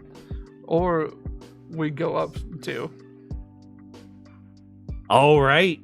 Oh, shoot. It might be like move up on the psychic scale. Yeah, it could be. John, go ahead and draw clue 98. 98. Clue. Clue 98. Oh, actually, clue 98. Since I'm reading the card, I'll draw the clue. A clue. Where? Have we ever died on a clue? Usually it's a story card. You just said that. Right. I said, usually. I don't remember us dying on a clue. But, you just say that. But, you now have the power to move things with your mind. You think about this as you run for the observation booth. Once per challenge, you can raise the danger meter by 2 to reroll a die roll. Why do I want to raise the danger meter by 2 to reroll a die roll? Oh, if it's a bad failure. Okay. Yeah. Okay, we have telekinesis. Yeah. Hey. Move forward 1 space on the psychic scale. Did you already do that? No. Oh, no. Yeah, this would be spoilers if you haven't made it this far and you want to, so right click the tab up top and click mute site. Yeah, just mute the tab. Or just you say screw it. And experience the rest of the game. Take off your headphones. Keep us on the phone, but turn on the volume. You know. All right, John. Close your ears a little bit. The observation. Did you? Oh. Which one did you choose? We worked through the pain. We worked through the pain. Okay. The observation booth has thick windows that look down into a circular chamber where you see a human-sized chimp in a hospital gown sitting at a table. The poor animal's head is shaved and hugely swollen. Electrodes are attached to its pulsing veins. The chimp is gazing intently at a small wooden boat, which is floating in midair above the table. The chimpanzee sees you, and the moment his eyes meet yours, you start to black out. You break eye contact just before you're losing consciousness and decide you'd better exit this room quickly. Next to a fire extinguisher on the wall is a map, which gives you a quick overview of this area. You orient yourself and see that the observation booth is next to the cryogenics lab and the supercomputer room. If you go to cryogenics lab, story card 93. Go to supercomputer room, go to story card 109.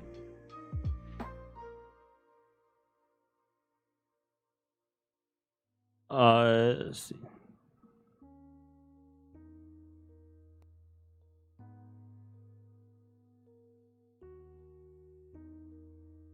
thinking? Coal. I'm voting to let's get coal. You thinking Get coal. getting So coal? cryogenics or server, right? Cryogenics or A supercomputer. Yeah. I'm guessing the supercomputer is the I'm neuron guessing it's inhibitor. not because I would say that's Mainframe. It's a computer, but it might not be the supercomputer. Oh, I have not set up the Discord. Let me. Nope. I should. Yeah. I think the bot last played. Here we go. Yeah. Let's chill out for a bit. I'm fine with chilling out. Let's chill out. 93. There's the floating boat. 93. That's the final boss. the chimp with the swollen head. Yeah. This room has cryogenic storage chambers built into the walls. All kinds of lab subjects are frozen inside. Mice, rats, dogs, cats, rabbits, hamsters, guinea pigs, fish, and birds. There are also 3 large glass pods in the center of the room, each big enough for a person to get inside. One of them might be occupied. The glass is frosted, so you can't be sure. As you inspect that pod, you accidentally hit a button, and the pod unlocks with a rush of cold air. However, its door remains frozen shut. You can attempt to pry it open if you want to. Optional challenge: open the cryogenic pod. Okay. Sure. Sure. Sure. Do we want to use this to lower it by 2?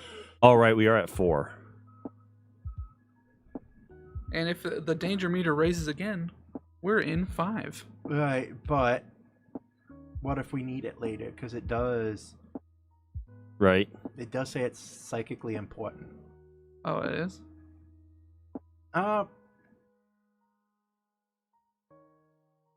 Was they on it? Your psychic senses tell you that this is an important item, but maybe that. So,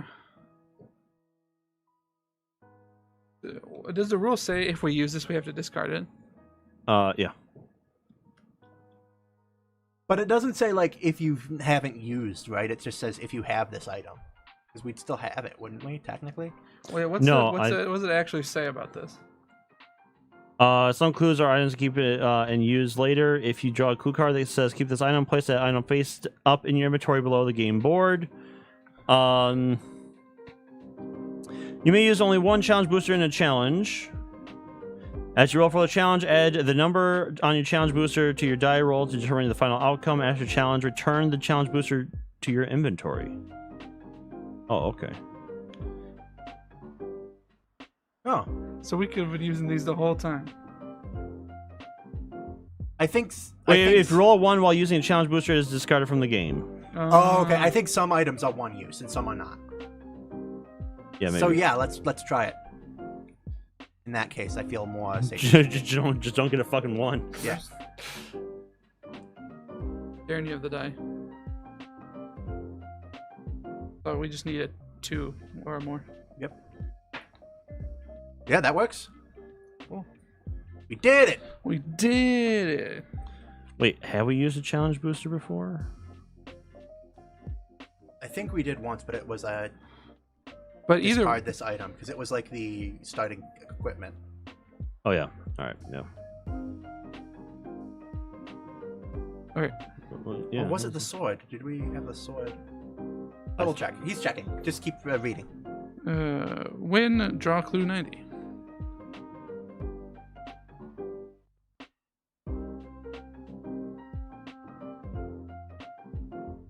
Yeah, because if a booster doesn't say discard it, then have it.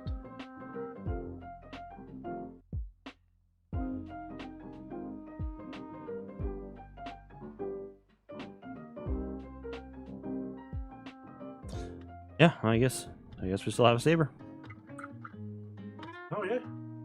and our pocket knife. I thought oh yeah, it doesn't say that. It just says keep this item. Hmm. Though we don't need the pocket knife. Well, the pocket knife might be more useful if you don't want to lose the Cavalry saber. Okay. Cool. Crystal pendant. You pry open the pod and find no animal, only a crystal pendant. It's glowing and it's warm to the touch. Your psychic senses tell you this is an important item. Keep this item, move forward one space on the psychic scale. Finish story card 93. Level 5. Pew pew pew. Pew pew pew. We got that upgraded. Is that? Oh, those are the items. as Yeah, well. yeah. These are the non. Here's another one. The crystalline cap. It has no Okay. like boost you. Booster. Boost use. Booster user. When you're ready to leave, there's an open, debris-filled hallway at one end of the room. At the other end is a stairway leading up to an unseen location. Which one do we go to? Debris-filled room or stairway to The Heaven? to heaven. It's up to you. He's buying a stairway to darkness. No, I'm curious about those stairs. Yeah. But then I'm also equally curious about the debris-filled hallway. Yeah, but we gotta wonder, why is there debris in the hallway? Why is there debris? That could mean danger. Or it could also just be a hip rabbi. Yeah. Debris. Debris. I don't know, my debris. Ha ha ha. My vote would be for the stairway. Aaron? Debris. You fucked. Stay away. Guess we're going to the stairway. If you go to the stairs, story card 108. Story card 1. It just loops to the beginning of the game again. No. You find yourself at home. You find yourself. Do we die? You go up a long flight of stairs that leads to an observatory where you find Professor Marsden staring at the stars. How did you get here first, you asked? It's all my fault, he murmured sadly, lost in thought. We reached out to the stars and they reached back. But when the creature made contact, we got greedy and captured him for further study. I fear your nightmares mean he's sending out telepathic messages in the hopes of being rescued. If you want them to end, you must set the creature free. This is why, the professor continues. We need to take back the compound from Carol. Disable the neuron inhibitor mainframe controlling the chimpanzees and free the alien ambassador. Carol watches over the mainframe constantly, he continues, so you'll be heading into great danger. Make sure you're fully prepared before you move on. There's a hallway to the mess hall and a back door that leads outside the house.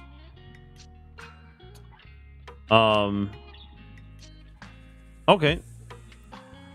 So we have a story return. We can do the temporal manipulation lab, which we did not do. Right. Right.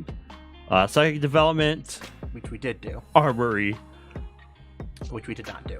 observation booth. Which we did. Do we do story card 99? I believe so, yeah. I believe that was the chimp with the big brain. Yes, we did do 99. 99 red loop balloons.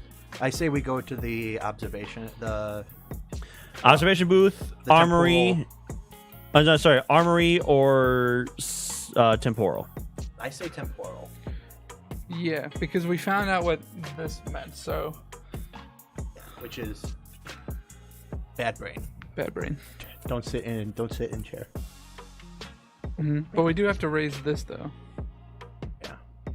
But at this point it's probably easy if we just raise it all the way up, reset, and grab. Well, we'll go down 2. We'll go up 1 at least by getting more items. Maybe, yeah. So what story card do Temporal is 96. I get? 96. Tempura is 96. We get 96 tempuras. Don't make me hungry. A massive machine with a glowing control panel is before you. The moment you step inside the room, the door slams shut behind you and the machine begins to hum. Professor Marston said this area was dangerous. You feel like he should have warned you about the self-closing doors around here.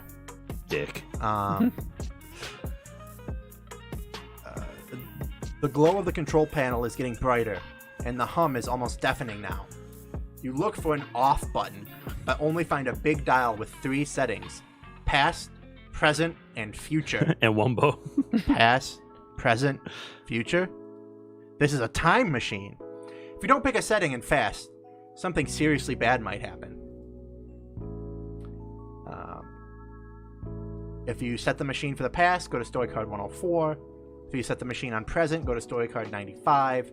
If you set machine for the future, go to story card 112. Ooh. Past, present, future.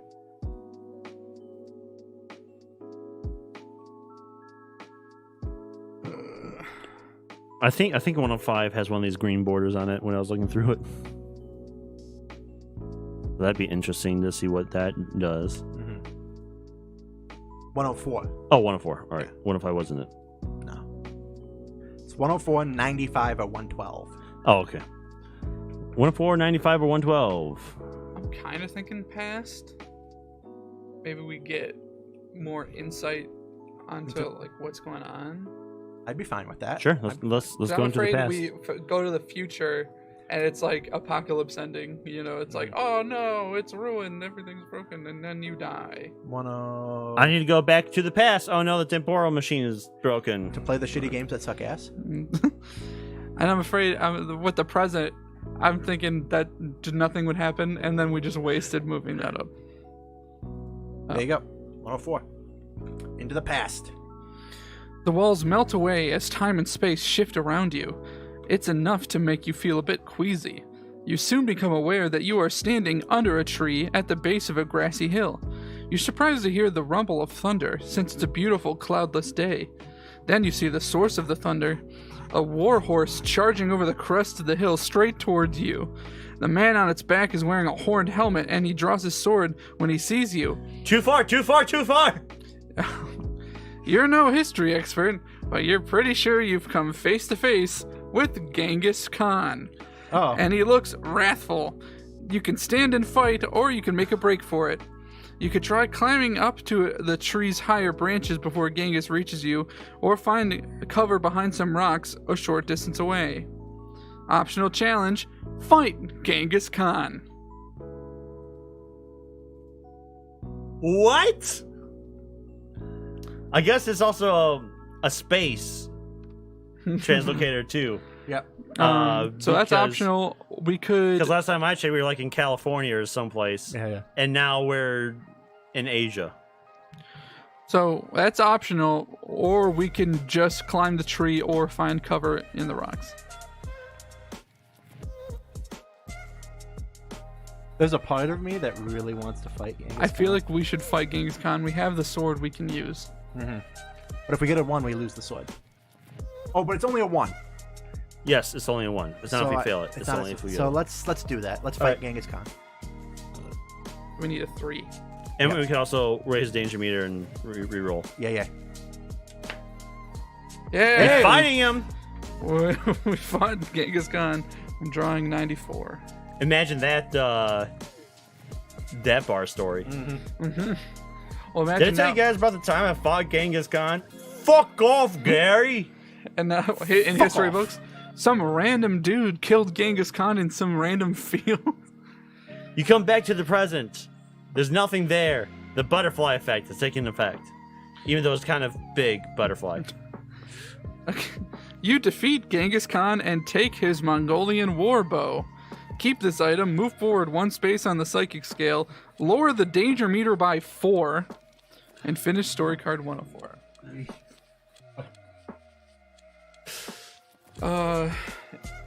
So now we still have to either climb the tree or find cover. Let's Cover? cover. Cover. That's fine. Go to story card 92. You're surprised to hear the professor's voice in your earpiece. I've accessed the time machine remotely, he says. Hold on tight, I'm bringing you home. Wait, hold on tight to what? Your surroundings fade out again, and before you know it, you're back in the temporal manipulation lab. The machine appears to be on its last legs. A disturbing amount of black smoke is wafting from the time machine, and he decided to get moving before the whole thing bursts into flames. Fortunately, none of this is real because you killed Genghis Khan, altering history. No. Fortunately, 2 wall panels are now open, leading to new hallways. Okay, Professor, which way from here, you ask?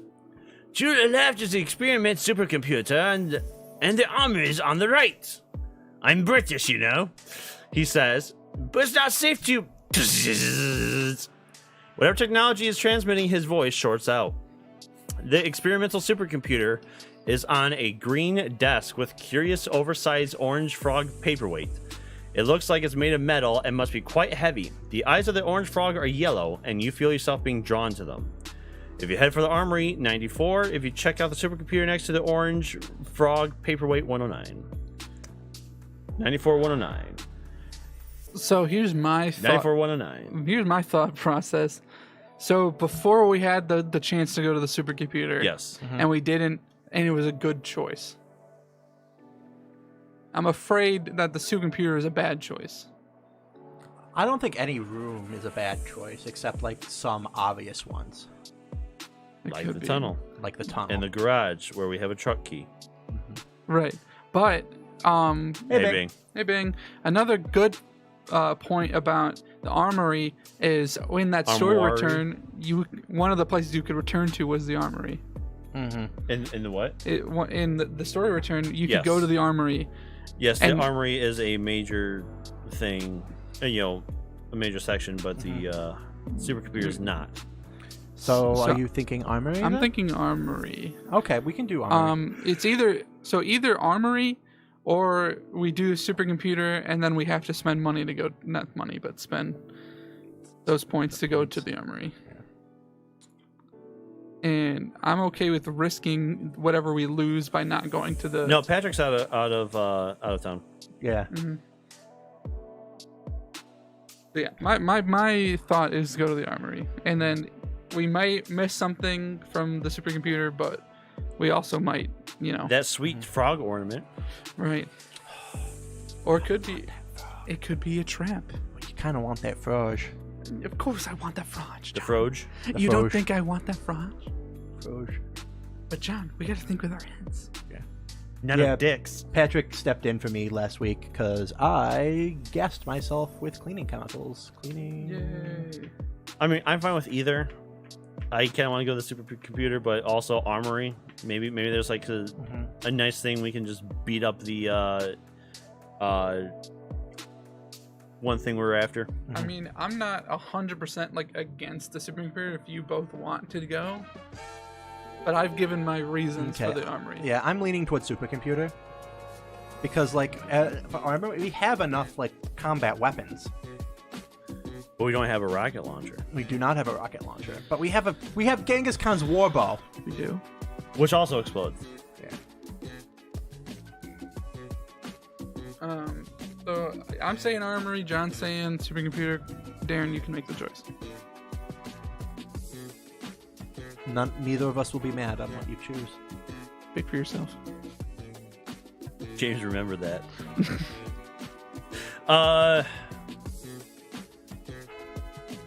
The frog's really intriguing to me. Let's go with 109.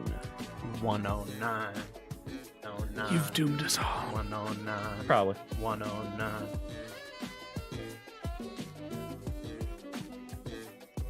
109. Yeah, no pressure.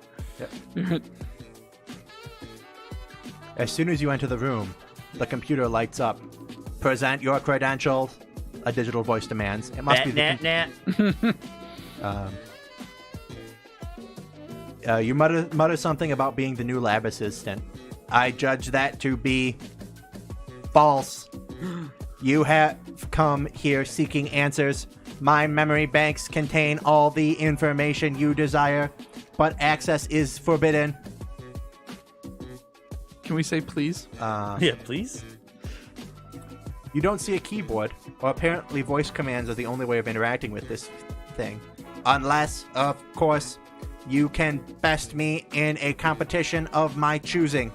The computer continues. Be wary, human. No flesh creature has ever defeated me in my limitless mind.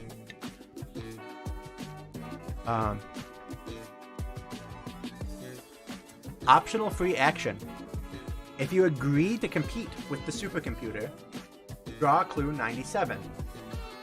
I feel like we're already here. Might as well. Just don't. Yeah, just read Clue 97, John. Shut the fuck up and read Clue 97. A compartment opens in the computer's casing, and a robotic arm extends from it. The supercomputer wants to arm wrestle you. That's really funny. Hell yeah, dude. Required challenge. Arm wrestle the supercomputer. You win, you draw a clue, you lose, you raise the danger meter by 1 and try again. Is it strength? Yes. Somehow we're using a wooden dowel to arm wrestle. It feels like cheating to me. Let's raise the danger meter by 2 and reroll again. Using our telekinesis. Yeah. Hey! There we go. Hey, it's okay, Chip Bluetooth. We made it. We don't lose our item.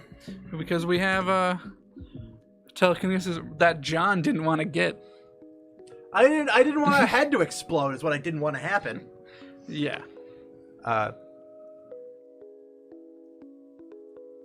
You defeat the supercomputer and access to its files. What the heck? One is a digital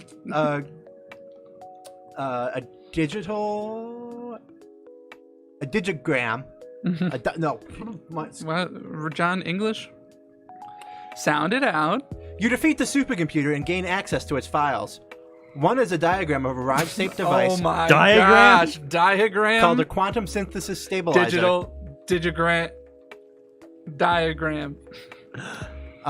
If you have clue 92, 39. Wow. Did I call you Chip Tooth? Yeah, that's 39 your you name. said? 39? 39? 39. 39? Call me 39. Brett. Sorry. Keep this item and move forward 2 spaces on the psychic scale. Heck yeah. We have it. Okay. The digigram? The digigram. There are 2 doors leading out of the supercomputer room. You start to open one door and the computer shouts, "Do not attempt to enter the armory." You start to open the other door and the computer shouts, "Do not attempt to enter the observatory." This computer may be pushy, but it's also quite informative. If you take the observatory door, go to card 108. If you take the armory door, go to card armory. 94. Of course. Yeah, I'm thinking armory. Of course, armory. Because Skarmory is a metal bird. This is a good Pokemon. I like Skarmory. It's weak to fire Yeah. and rock. And guns. You enter the armory. The door closes behind you, and then you hear it lock automatically. I told you not to go into the armory. You stupid Fuck idiot. Stupid flashback. Beep boop. I'm literally a supercomputer, and you didn't listen to me. How stupid can you be? Are you seeing this, guys? Yeah, we're watching. That's so funny. That idiot. It's not me just making other voices. There are other supercomputers in here with me. Right, guys? Right. Yes. We are your friends. You are so cool, supercomputer number 1. I think... Error. I am supercomputer 1.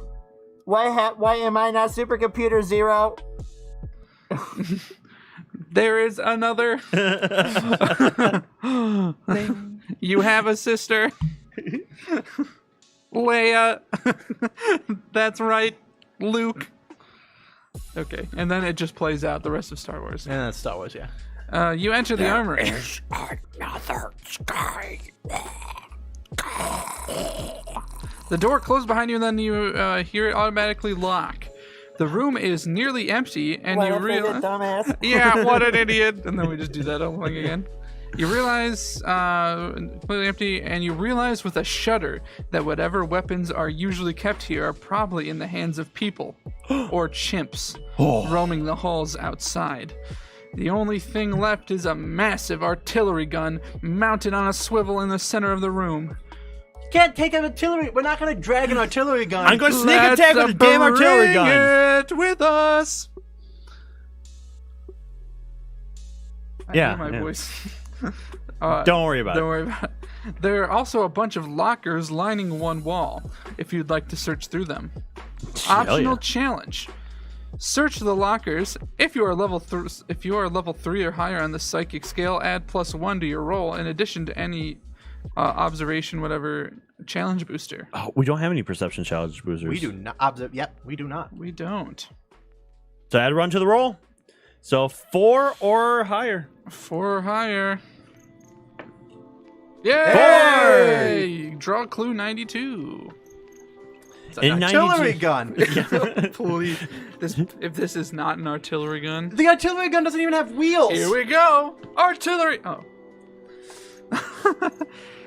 Hypersonic isotropic resonator. Hypersonic? Hypersonic.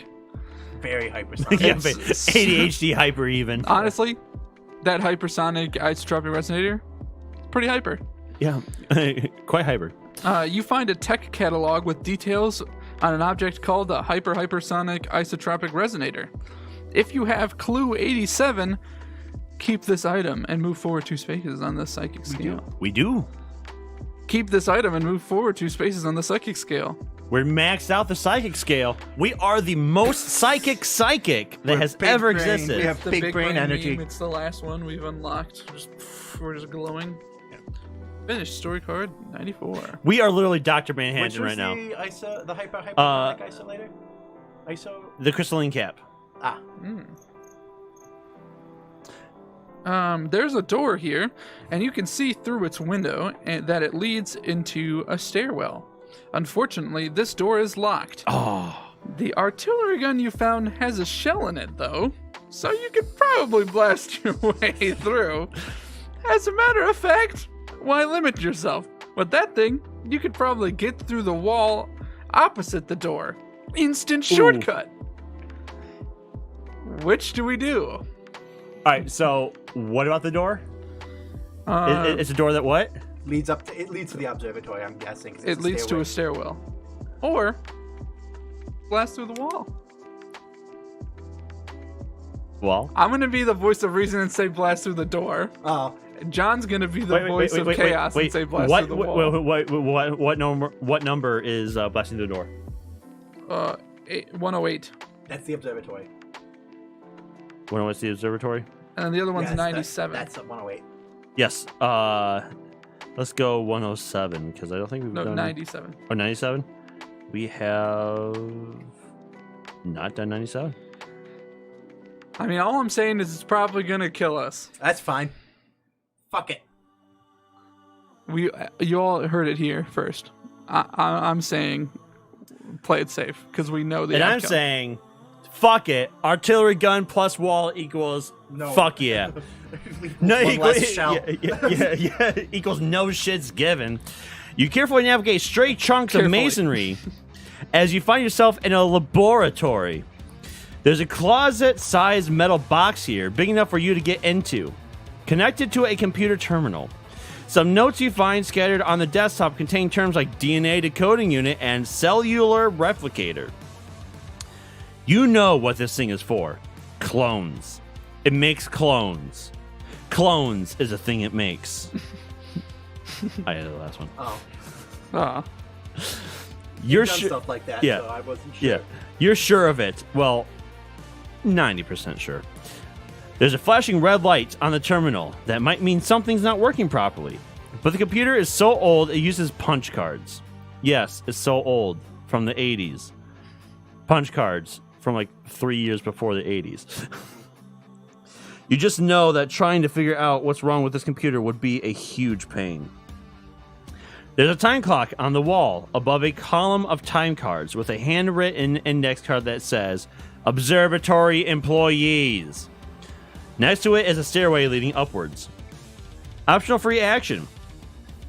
If you're at level 4 or higher on the psychic scale, you can search a computer to determine the meaning of the blinking red light. To do so, raise the danger meter by 1 and draw a clue 99. Let's do it. 99 red clue cards. 99 red clue cards floating in the summer sky. A message flashes on the screen. Warning. More alignment circuits are malfunctioning. All clones produced under these conditions are evil. I hate when that happens. Dang it.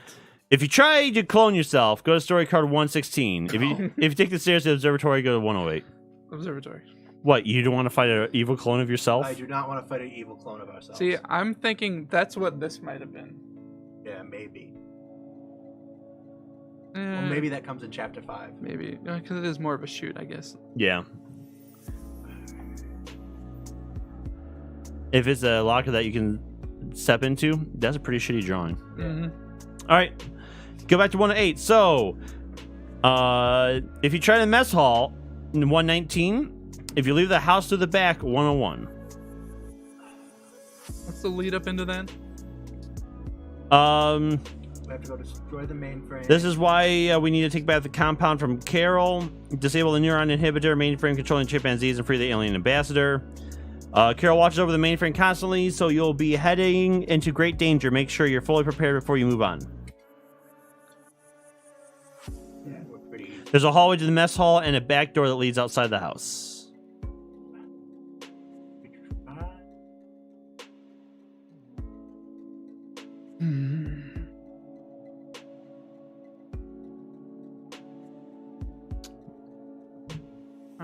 If I were to keep a neural inhibitor, I'd keep it inside. maybe it has to be outside. Maybe it's like a force field thing. Yeah, air cooled. Yeah, I'm just thinking it might be in a different building. Okay, I'm fine with going outside. But that being said, if it's outside, then we want to go to 119. But if it's in 119, if it's in the mess hall, we want to go outside. If it's outside, we want to go to the mess hall because we got to get the stuff. yeah, I'm thinking the mess hall might lead us to eventually go outside. I think it might be harder for us to get back to the mess hall from outside. Okay, so mess hall? I'm thinking mess hall personally. 119. 119. Warning, you're a freaking dumbass. Because it's my like RPG, Oh, yeah, strategy yeah, where yeah. you do everything in the building you're in, and then you can move on. Exactly. The mess hall is filled with long metal tubes and ugly plastic. Metal tubes. What's the word? Tables. And ugly plastic chairs. Judging by the sheer volume of rotting banana peels piled into overflowing trash cans, you can guess this is mostly used by the chimpanzees. Chimpanzees who don't compost. Don't compose. They are evil. Wow. Yes. They don't even compost? Jeez, who wouldn't have a compost? Me. Yeah. Continue. This room has high ceilings, and you can see in Don't have a area compost on in the 2021? next level with a railed balcony that overlooks the room. There might be something interesting up there, but you'll have to climb to find out. There's also a door that leads to the pantry, in which you see a cupboard. Optional challenge: climb to the overlook. Hotel? Yes.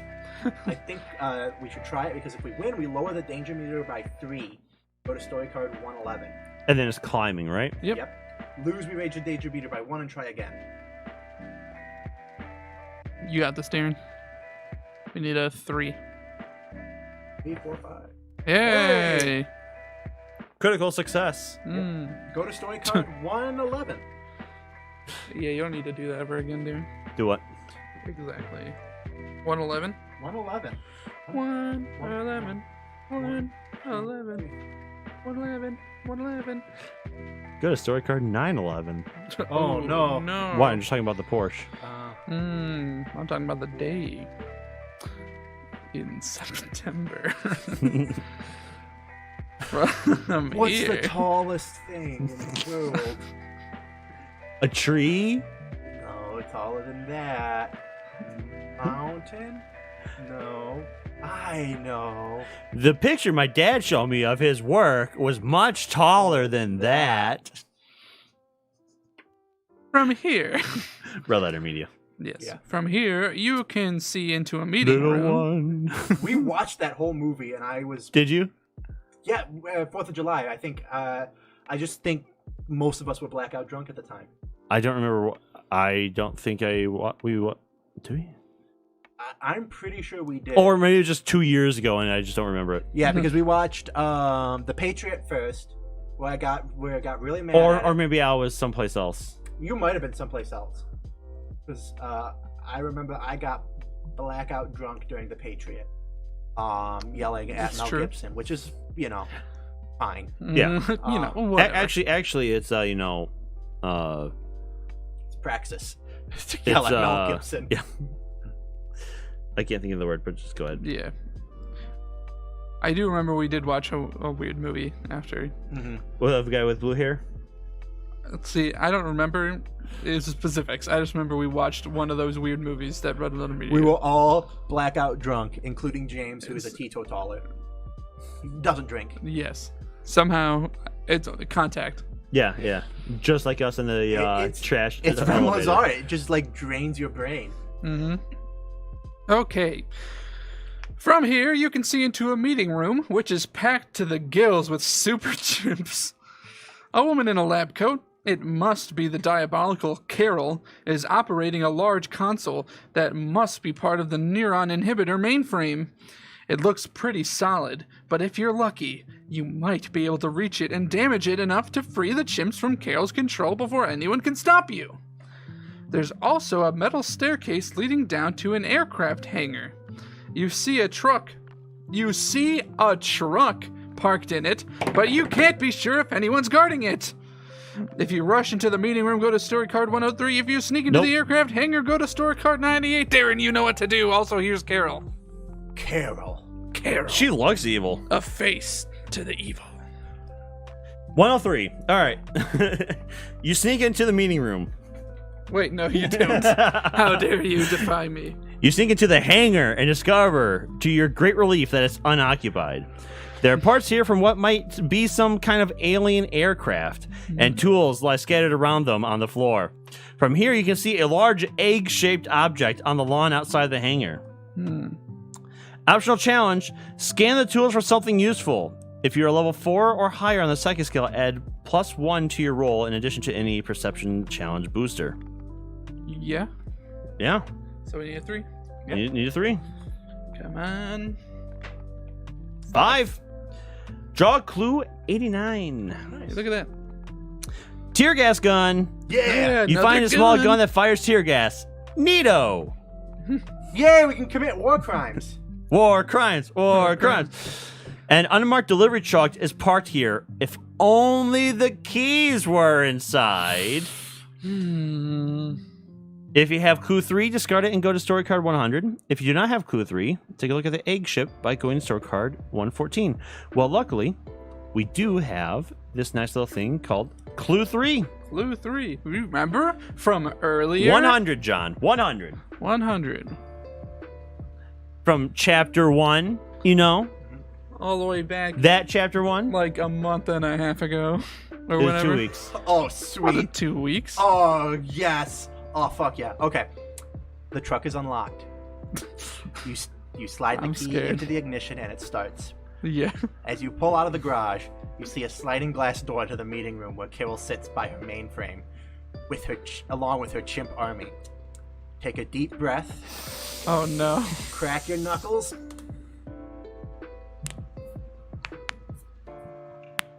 step on the gas. Chimps dive out of your way as the glass shatters, and you ram directly into the neuron inhibitor mainframe. Kill the intruder, Carol yells. 3 dozen super intelligent chimpanzees Too bad. Stand The up. crash already killed you. turn to you and yawn. They have no interest in you at all. With a non-inhibitor mainframe wrecked and the chimp's non-inhibitor link severed, they're no longer forced to obey the sinister lab assistant's command. They seem to realize this at the same moment Carol does. Now there's nothing stopping the chimps from seeking their revenge. Carol bolts into the rainy night with the chimps hot on her heels. Oh shit. Celebrate your victory over Carol by going to story card 105. 105. End of the chapter. Remember when we could have gone outside? Do you want to do that? Let's go outside. No.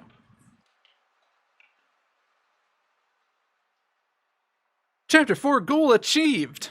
You've thwarted Carol's evil plot, freed a whole mansion full of super intelligent chimpanzees, and broken up a counterfeiting ring.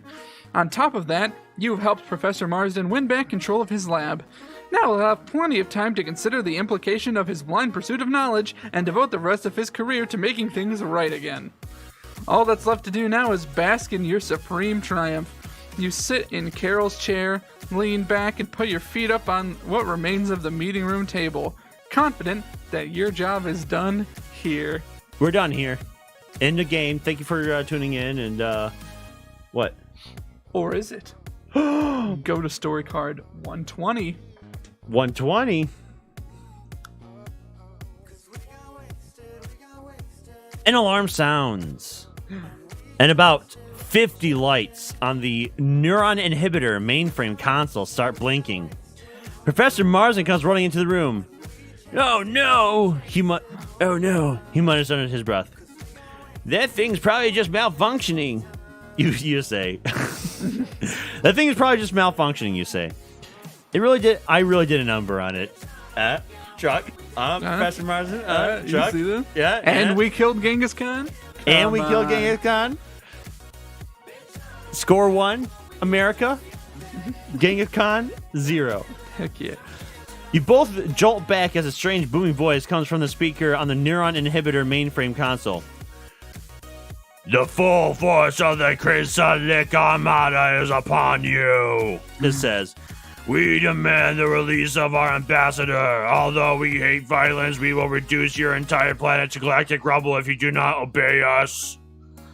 The significance of this moment hits you. You've just heard the words of an actual alien life form.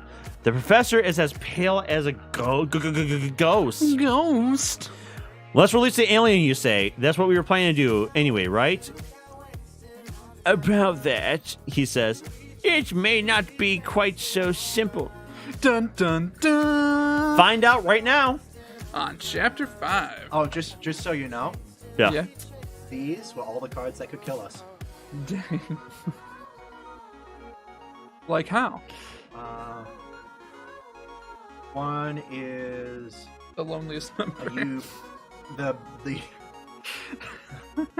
I'll see myself out. 2 is nearly bad as 1. If you climb up the tree to escape Yeah. Genghis Khan, the hordes just come and chop the tree down.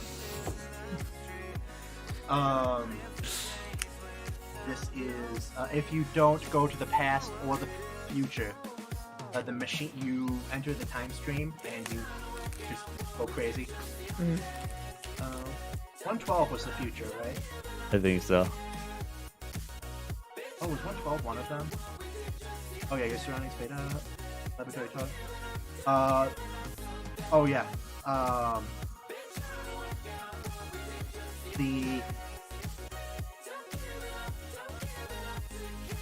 You go to the future where the aliens have taken over, and if you just stay there, they come and kill you. Well, So could we you miss get out a. of- Could you get out of it though? Yes, you can. Yeah. I was gonna say if it was a 1 in 3 chance of living in that scenario. No. Oh, if you go into the future, if you walk toward the horizon to see what this future's all about, you're dead. You can get a clue, and then if you want no part of this future, and use the time machine to get back home. Okay. We missed some instructions for clue 21, which we also have. Oh no. That's from 112, which was the future, right? Yes. And then we missed an MRE from 102. Yep. That was the pantry. The panty. Yep. They have some MREs. Okay, John, Okay. you're next. Take us on to the final chapter. Chapter 5. Chapter 4. My Immortal. Not- Chapter 5. Oh Remember when no. I did that? Good times. Good time. I'd rather not. I would rather not. You've crossed the deadly estate surrounding the Marsden house, come face to face with spirits from beyond the grave, and found yourself at the mercy of strange scientific experiments. You fought oversized, super-intelligent chimpanzees, freed them from mind control, and discovered a counterfeiting ring along the way. Now a fleet of UFOs is barreling towards Earth.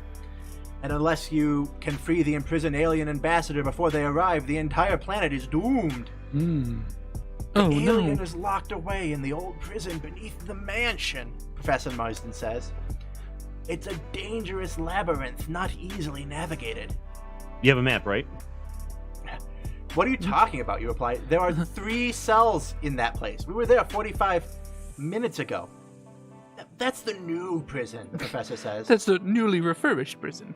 Where antisocial chimpanzees are held until they can be rehabilitated. The entire compound is built over the ruins of an old prison, which burned down more than a century ago. My great-great-great-grandfather was warden.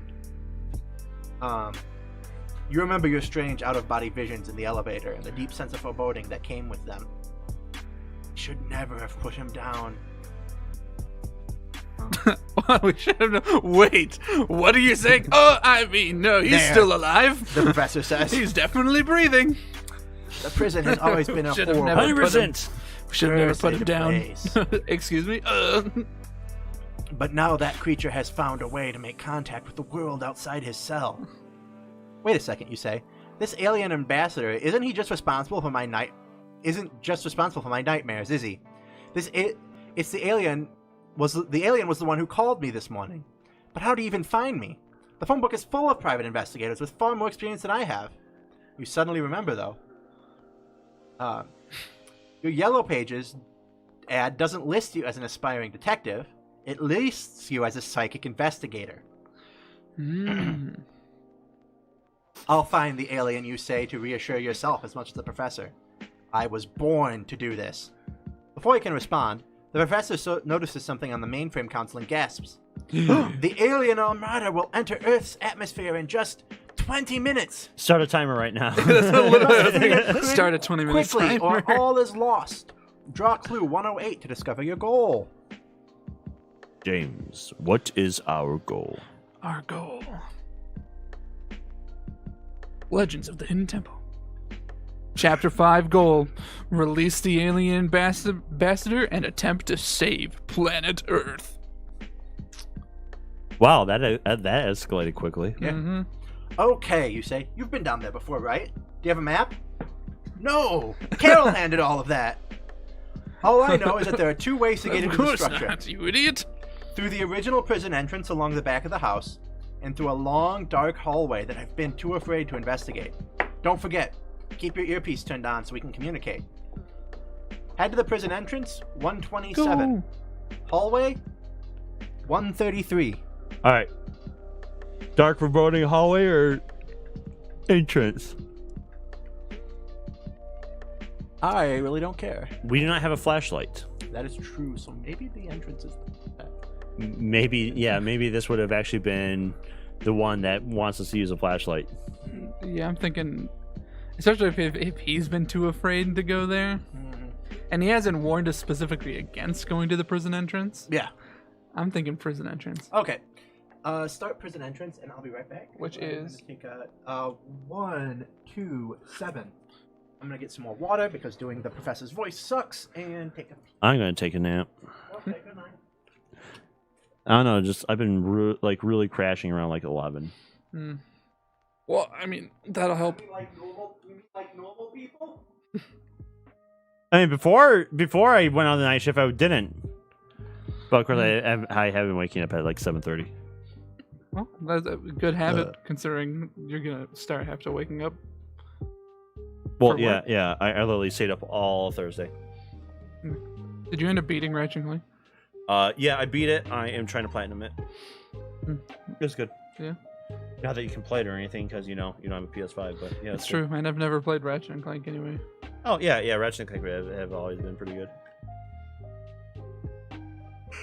God damn. Do you want me to wait for John? Should I just read this? Yeah, let's wait for John. Yeah. So yeah, I'm trying to get the platinum trophy Oh, yeah. for Ratchet and Clank. Is that like 100% or something? Yeah, that's a trophy for getting all other trophies. Dang. Yeah. And how close are you 5? out of? 47. Hmm. One was the platinum, Yeah. so I got 4 more.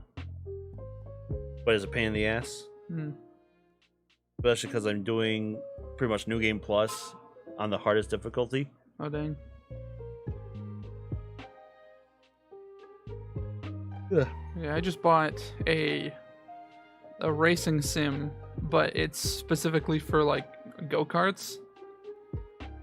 Like, like professional go-karts. Okay. Called Kartcraft. And it's pretty simple. I think I remember seeing like that. It's like, it's in early access. It's pretty much As about is the- every game. yeah, right. It's about as basic. It's but it's still like the physics are really good. The AI kind of sucks, but it's like, there's just something about like go-kart racing that racing cars just doesn't. It doesn't get. It's just a lot more like agile. There's something to car racing that's And like a lot really- slower. But you don't feel because the tracks are bigger on in like when you're racing cars, so you don't feel it doesn't feel slow, Right, yeah. especially because like you move around so much faster, like it's more Yeah. agile like that. So there is something to it that it like feels like really fun and exciting, but it's on sale. I wouldn't have gotten it if it wasn't on sale, because it pretty much just quick races. You can race online, but there's really not a ton of like customization. Although it does seem like they haven't like implemented like their like credit system. Like I've bought a few things, but my credits didn't go down, like my currency. Oh, okay. So it seems like it's pretty much free to unlock everything right now. I played through all Thursday I had to stay up from once I got off of my old job all the way until like 10-11 so I could go to bed. I played through the entirety of Resident Evil 8. Yeah. The entirety.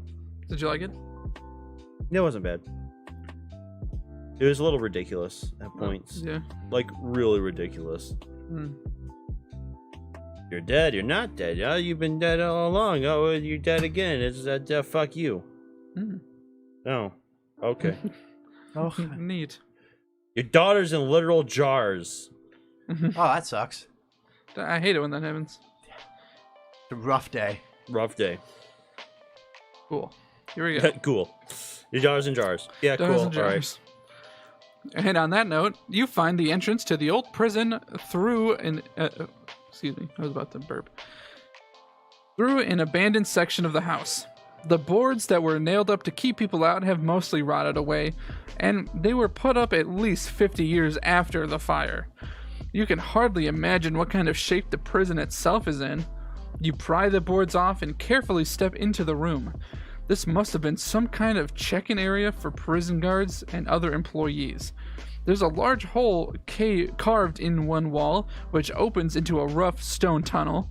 There are also 2 doors, but only the wooden one opens. The other is sealed tight, with an unusual lock that has a small, round, gem-shaped indentation where the keyhole ought to be. If you have clue 50, use it to open the locked door. Come on. Heck yeah! Marsden family ring. Yeah. That's what I'm talking. Thank you, Mr. Warden. Use it to open the locked door and go to story card 139. Or do you want to like go to the other things? No. Like, yeah, I'm not feeling this No, this I special think way. Chapter 5 is going to be, I think a lot of them are going to be, you've done this thing, use the thing. Otherwise, you have to do a bunch of like challenge bullshit. Right. Oh yeah, right. This room looks like it must have been the warden's office, and it's mostly in shambles.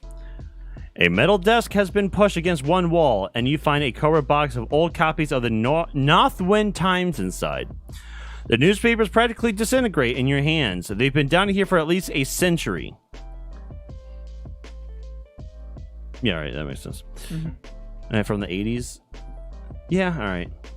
But they appear to be mostly about the fire that destroyed the prison and took a large number of inmates and prison personnel with it. Because a cardboard box full of paper surely won't have survived the flames, someone must have brought it here after the place had already burned down. Also, I don't think we had cardboard until like mid 20th century. Yeah, they could have been stored there. There's centuries worth of junk shoved into the desk drawers as well. You can search through it if you think it might be worth the effort. Optional challenge, search the Warden's desk. If you're level 4 or higher on the psychic scale, add 1 to your roll in addition to any challenge booster. We need 3. Yeah. Let's do it. Oh, let's do it. We need 3.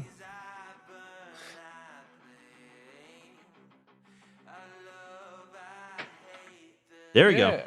And draw clue 115. What do we get? 115. It's a gun. Another one. While looking through the drawers, you notice a secret passage under the desk, which leads straight down through the crumbling floor. Go to story card 125. But, you know, what we didn't see is was on the other side of the room is an entrance to a long, grim corridor lined with the ruins of heavily reinforced prison cells. So 125. 250, Mr. Allen. John. Okay, so I was looking up when cardboard was invented. And? Mid to late 1800s. The term has been used since at least 1848. Okay. When it was mentioned in a novel. And then the Kellogg brothers used cardboard, paperboard. Cartons to hold the corn cereal. The Keffer Container Company. Another early American package, it used fiber shipping containers, paper milk cartons. That is according to Wikipedia. Okay, what am I gonna read? Oh yeah, and corrugated paper was patented in 1856. So yeah. Corrugated cardboard was 1871. Yeah. What was the carton there? Wait, oh no, it was. It was on a clue. Is it a clue? I think it was 125. Yeah. Yeah. 125. Clue 1. 125. Story card What was it, 125. John? No, it was. We found a special secret entrance. 125. 125.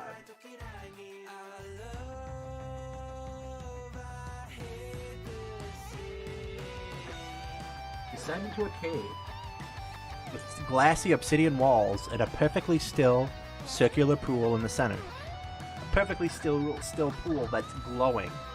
Is it otherworldly ectoplasmic goo? An alien spaceship fuel? Good old-fashioned radioactive sludge? You have no idea, but you're pretty sure drinking from it would either kill you or give you superpowers. If you'd like to drink from the pool of goo, draw clue 107.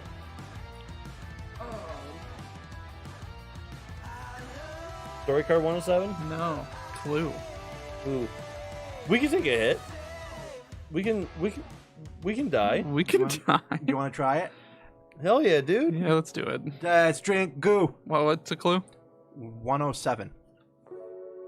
Let's drink the strange liquid that's been down in an old burned out prison. Well, it was ectoplasmic goo. And it turns out that ectoplasmic goo is both delicious and nutritious. Lower the danger meter by 3 and move forward 3 spaces on the psychic scale. Oh my gosh. I had a feeling it was going to be something like that. Something stupid. So there's a stone wall with a tunnel framed in red brick leading away from the pool. There's also something giving off a gross, dank smell at the far end of the pool if you'd like to investigate it. Is that Bob Marley I hear? So Buffalo soldier, come to America. Red brick tunnel or smell. Follow the smell. Smells aren't usually good, No. especially if they're like dank. So let's red brick tunnel. Secret tunnel through the mountains. Secret tunnel. Secret tunnel. Yeah. I mean, my curiosity is piqued with the smell, but I'm not offended by the red brick option. Well, let's go with the red brick just to be safe, because then we can look. At least now, because now it's like, there's no like we don't have to explore everything. We can just get the alien and leave. Right. And we're hoping it's the final level and it's like mostly linear. Mhm. Yeah. All right. Okay, what is it? 136. You walked right into a furnace. Dumbass. Of course, you should have gone to the smell. Haven't you heard that old phrase, follow your nose? Ooh, dum. Turns out aliens smell really dank. Only you had chosen the smell. You would have won. The tunnel opens at 136, right? Yep. The tunnel opens up into what was once a large common area. It is full of luminescent ghost prisoners who have been actively rioting for more than a century, ever since they all died here. With all the chunks of stone and masonry flying around the room, you can't imagine how they've managed to carry on like this for so long without bringing what's left of the prison down on top of them. Then you're simultaneously hit in the head with a stone block and impaled with a section of iron bar, so you don't need to worry about it anymore. The end. Move back 3 spaces on the psychic scale and return the story card 125. How the fuck are we supposed to know? Because the brick was red. Yeah. Yeah, obviously. Red brick is dangerous, remember? So what's the one? 128. Once again, I'd like to say that I did suggest going for the smell, but okay. But you weren't offended if we didn't. I wasn't offended. I'll fully admit that I was not offended, because who would have known that this was a 50-50 chance of dying? Right? The dank soil gives away beneath your feet, and you tumble into a very smelly hidden cavern. Here you discover the stench is wafting up from a colony of mushrooms, spotted ones and striped ones, that covers most of the floor and walls. If you've learned anything from playing video games, though, it's that eating random mushrooms you come across in the middle of an adventure is almost always a good idea. Choose one, then continue. Eat a spotted mushroom, a striped mushroom. If you live it up and eat both kinds of mushrooms. Draw and clue 111. We have to choose one of these options. Spotted, striped, or both. Mario is spotted. I thought spots are bad on mushrooms, though, normally. Typically, yes. So let's go with striped, because I think they're trying to make a point here. What's that point? Video games bad! r/ban video games. Yes. Yeah, definitely. I feel like one of them might be, despite what you may have seen in video games, eating a spotted mushroom is actually bad. Because we have to. This isn't optional. We have to do eat one. one. Spotted, striped, or both. I think one of them's good, one of them's bad, and if you eat both, Both it you cancels it out. I bet one of them's good, one of them's bad. If you eat both, you still die. That's very possible. All right, let's go straight. Striped. Clue Sure. 110. You Don't should kill have us, don't listened kill to us, that red jumping character who eats spotted mushrooms. Yeah, Jumpman. Okay. It's you, Mr. Jumpman Mario. The striped mushroom gives you temporary superhuman strength. Discard after one-time use. It is a strength +3. Okay. Just out of curiosity. You want to see what the other ones were? Yes. Spotted was 109. Is mildly poisonous.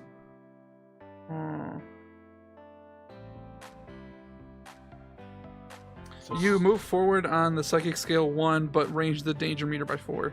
Okay. Because it's mildly poisonous, but mind altering. And then both is 111. One gets you high, one gets you super strong. And then if you do both, you raise the danger meter by 2, but you get a strength +1 modifier for one-time use. Oh. So we chose the right one. Yes. We chose correctly. All right. So which story am I reading? Okay, after that, when you're done snacking, there's only one way to leave this cavern, and it's through a pitch-black tunnel. Enter the tunnel by going to story card 135.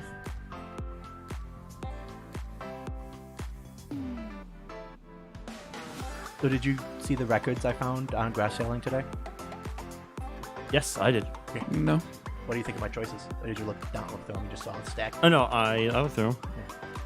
A lot of Ray Charles. The guy had mostly country Ah. and Ray Charles. The tunnel leads to an exit high up on the wall of a large, lead-lined prison cell. Beneath you, the crystalline form of the chrysalic ambassador lies motionless on the floor. Oh, he dead. The ambassador looks up, sees you, and sends a telepathic message directly into your frontal lobes. What manner of creature can pass through the impenetrable walls of my prison? He transmits, whoever you are, have mercy and free me from this tomb. Impenetrable walls? It's a tunnel. You think back at him. Have you even tried escaping? How long have you been down here? I am greatly weakened from my ordeal. Morty. Morty ambassador thinks at you. Also, it is really dark. Oh, jeez, Crystal and Andy. Yeah.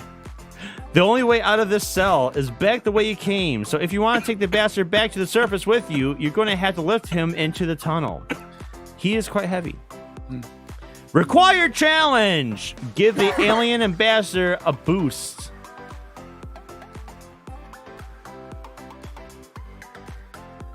I don't think we need anything. We can use our... We could lose our... Yeah, we could lose it. And it only gets us... Because remember, 1 is an instant fail. Yeah, but this is just 5 out of 6. Okay. And we can re-roll it if it's a 1. Screw it. Yay. And, Where the heck were we on this? we were 22. Oh, we were at 22? When did we... Oh, yeah, we died from Lowered- From going to going into a room. a room. Lower danger meter by 5. Whoa. Oh, wow. And go to story card 146. If we lost, we raise the danger meter by 3.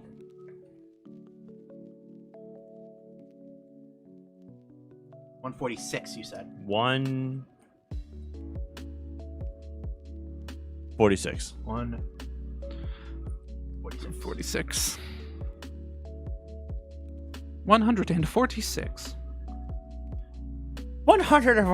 146. Okay. You drag the crystalline entity back to the security room where the professor waits. On a monitor, you can see a giant UFO entering Earth's atmosphere. Hurry! The professor says in a panic. The Armada is almost upon us! The alien ambassador rushes to the console. He pushes a button and makes a series of harsh noises you can only assume are his native language. If you have clue 90...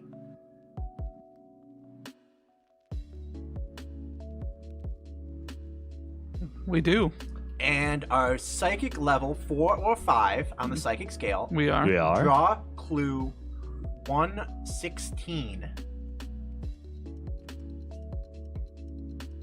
There you go, John. Yeah, it is pretty much Blue's Clues Bing with aliens. The pendant glows and makes a soft noise, so you bring it to your ear, closer to your ear. It's an alien translator. As the ambassador screeches away, you hear the following translation in plain English. The Earthlings have learned our ways well. Deactivate all weapons. Draft an official peace treaty so that our worlds may live in harmony forever.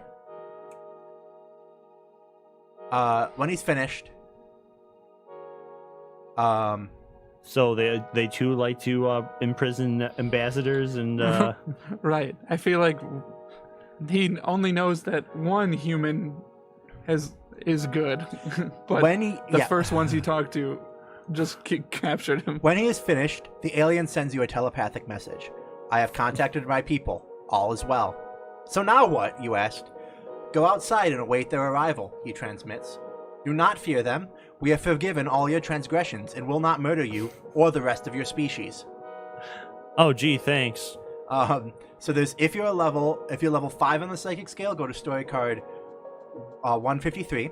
If you're level 2 to 4 on the psychic scale and think something's fishy and demand more answers, go to story card 140.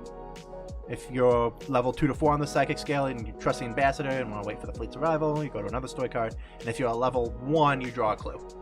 We're level 5, so we go to 153. 153. 153. Like all the way. Dang, this is like the end. Is this it?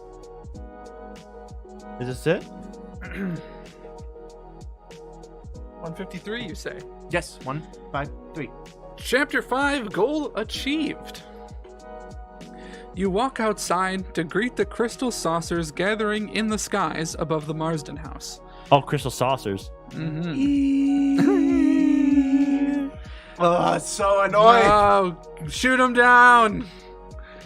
A column of light erupts from the mothership, enveloping you and the professor. A voice is heard inside both of your heads.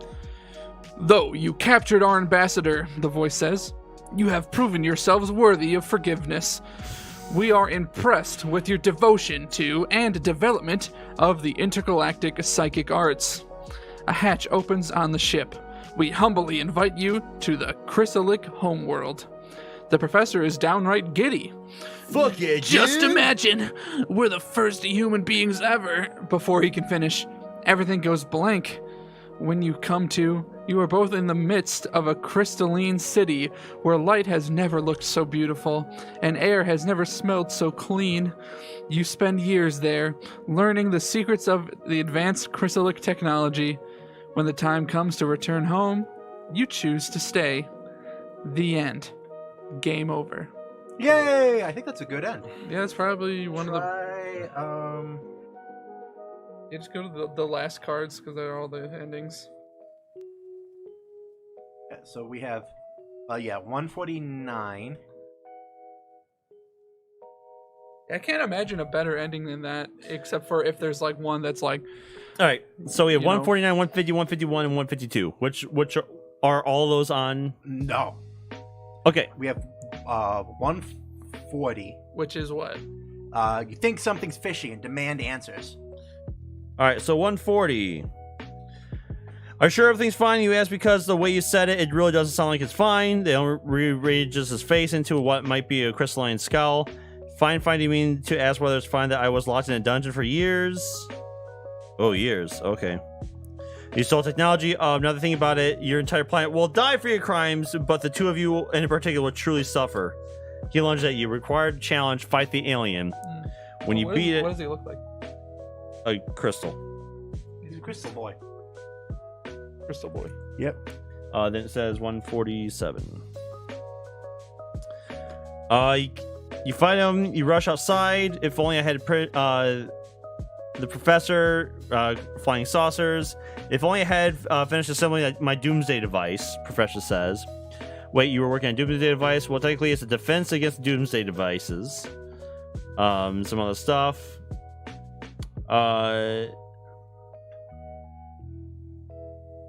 Without my valence conduction capacitor, my quantum synthesis stabilizer, and my hypersonic is all lost. If it includes 92, 96, 90, 102, go to 108. Just a bunch of stuff. You assemble it all.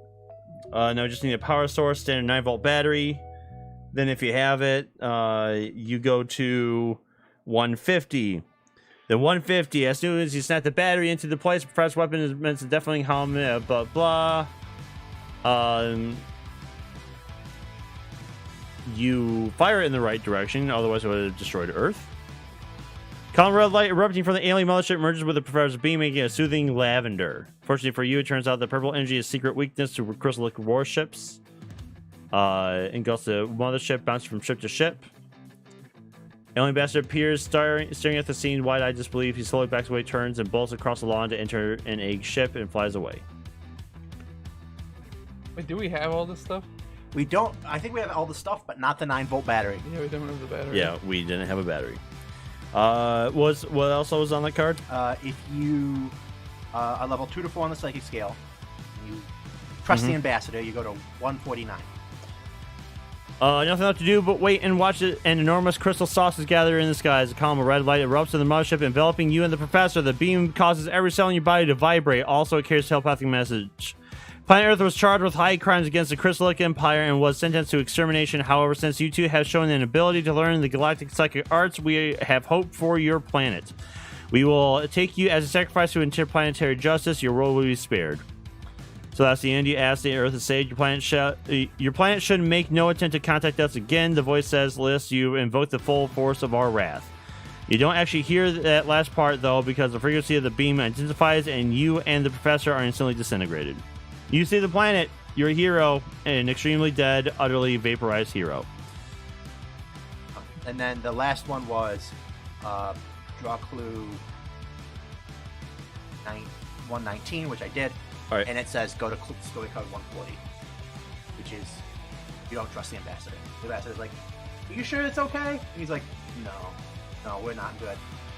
I don't know what these are. It looks like something about the egg shape. I don't remember where we go to that. Oh, that's in the lawn. It's on the lawn. That should do it. You strap yourselves into the seats of the rocket through Earth's atmosphere. Just time to gaze out of the porthole and see the planet break apart and explode in a blinding flash of light. Your ship is rocked by the resulting shockwave but surprised intact. Everyone, you mutter, unable to fully process the magnitude of what just happened. It's all gone. Professor's face is ashen. He suddenly flips open a little plastic cover on the console, reveal a button underneath. Someone has like a piece of masking tape under it with faster than light drive. He shoots you a questioning glance. Punch it, you say. There's nothing here for you now. The professor pushes the button and you head into the infinite vastness of the universe, unsure of what fate awaits you. That'll have to do, the professor says. Strap yourself in. This will be a bumpy ride. That turns out to be an understatement. The egg ship blasts into the stratosphere, shaking so hard as it gains altitude that you're afraid it will splinter into pieces around you. We don't have enough energy to break free from the planet's gravity, the professor screams, engaging the FTL drive. He flips up a little plastic cover on the console to reveal a button. A piece of masking tape under it has handwritten words, fasten the light drive. Pushes the button. The lights go out in the cockpit. The engine makes a low grinding sound as they sputter and shut down. Your ship falls like a brick, but before you have a chance to crash into the ground, the entire Earth detonates. Whatever those are from, bad endings. The bad endings. We got the best ending. So we got like the only good ending. So I think we got best ending. yeah, we did. Yes. I think.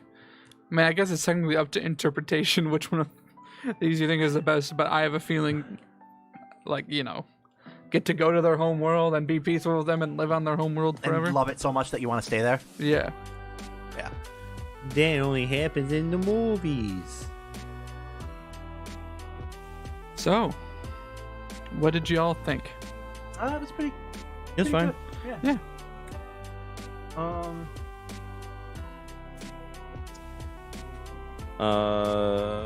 It could be better. Yeah. Definitely. I mean, it could have all been there the first time we got it. That's Yeah. a quality control issue. Yeah. Quality control issue aside. I think for me, and I mean, I guess I think it's really, how do I put this? It's really cool how they have it all like put together. Like, I'm sure it took a lot of like planning, Right. that you have to like figure out how to set up this, like, you have to set up this world. I'm sure they have a map, and you know what I mean? They had to make it so like, that they made sure everything made sense. A literal map. And have to write out these Like a cards. bunch of nerds. Mm-hmm. And like, that's cool. But for me, it wasn't enough. And like I said, I'm not sure if they really could have done this much better in this format. But all the chapters ended in the same place. except for the last one. You know what I mean? What do you mean by the same plate? Like, no matter what you did, essentially the entire chapter. Just kind of summed up the chapter kind of. Right.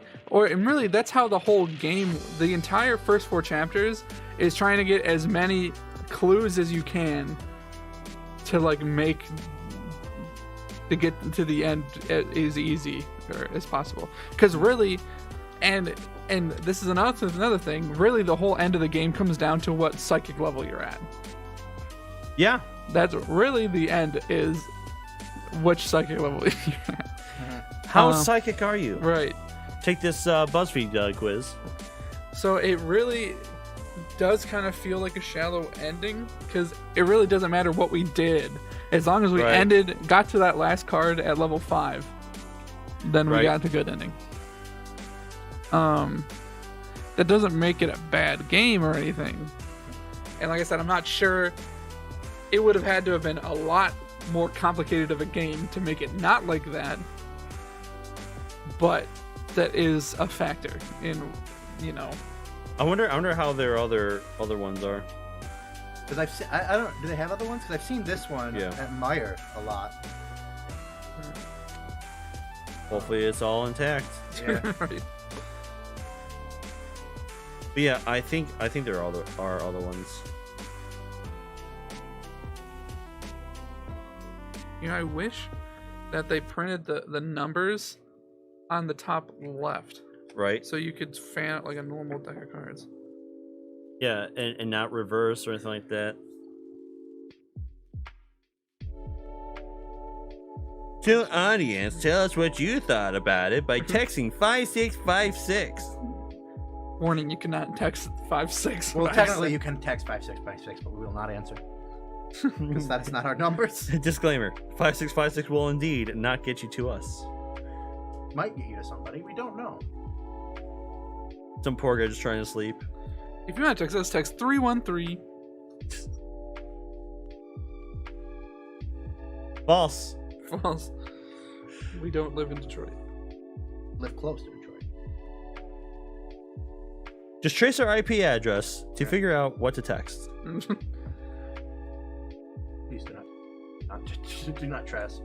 Do not trust. Do not search for us. We do not want to be found. We do not wish to be found.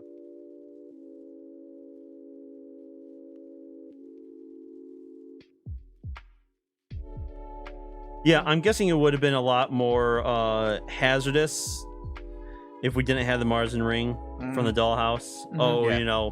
3 chapters ago. And to be fair, the Marzen ring was hard to get.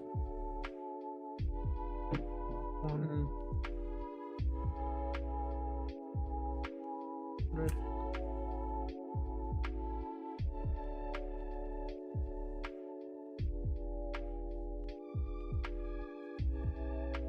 Oh, see chapter 5. Ooh. I think the story was, it was pretty neat. Yeah. Yeah, it's neat, but then again, it could have been a little better. Yeah, it was really randomly weird, I feel like. I mean, but if you're randomly weird, full send it, dude. Just full. Just I feel like lean into it. It got weird, and it has these weird cuts because it's trying to pull from the book.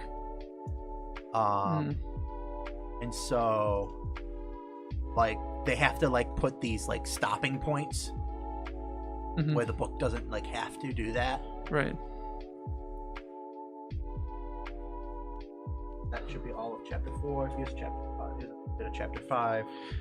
Because I think, like, I really liked this idea of you using, like, your own memory as a mechanic. Like, at the beginning, like, getting the vision of the house and you having to, like, see it. So there's the test tubes, which didn't really have anything to do with anything. There's her, which didn't really have anything to do with anything. The saber, which didn't really have anything to do with anything. The lockers, which didn't really have anything to do with anything. Unless there's just like clues of where we could find helpful things. Maybe. Yeah, I think that's kind There's of... the orange toad, but... And that was helpful. What Yeah. supercomputer get us? The supercomputer. I don't remember, but I think it gave us information it on did how give- to use one of the parts. it definitely gave us something. But like, I like this idea. Like, you know. Yeah, I think the idea is good. I think it could be also a pretty good point and click adventure game. I think that might be a better Mm-hmm. like format for this style of storytelling than a board game. Oh, you know what this dial was? This is the time machine. Oh, okay. And it's telling us to go to the future because we would have gotten the instructions for that thing. But then we wouldn't have killed Genghis Khan. Yeah, Jenkins Khan, Mm-hmm. as he is known in most circles. Mm-hmm. I think there's another bag. I believe you did pull out of 2 bags.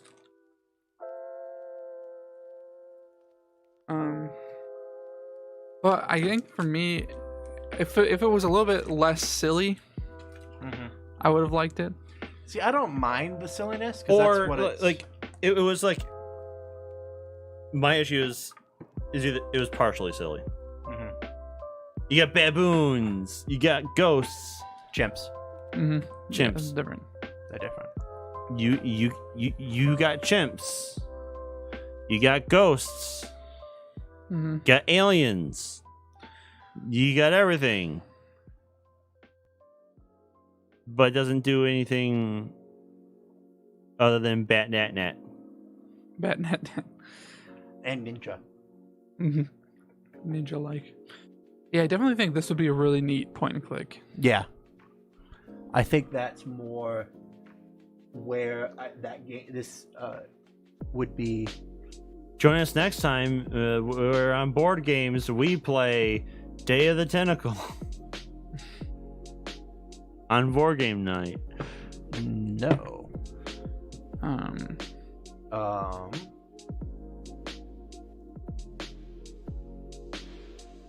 but yeah, I think it's a lot of my negative feelings of it is just because it's a lot of like coin flips. Like there's Yeah. really no way to know like which like- way is better.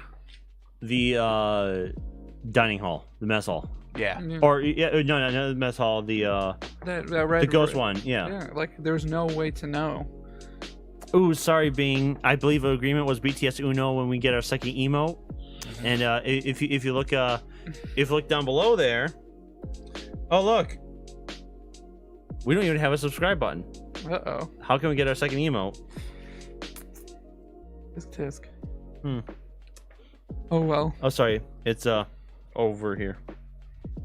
Mm-mm. Which way am I looking? There's no emote button down this there. way. That's Yeah. Do you I- do you see one, James? I do not. I'm looking really close, but I don't Yeah. see. Yeah, there's just right. There's be careful when I- there's nothing down there. When I leave, so I don't trip over the any buttons. Yeah. Well, that's a shame, being that it's it's not down there. Mm-mm. Make us popular, and I'll turn it back on.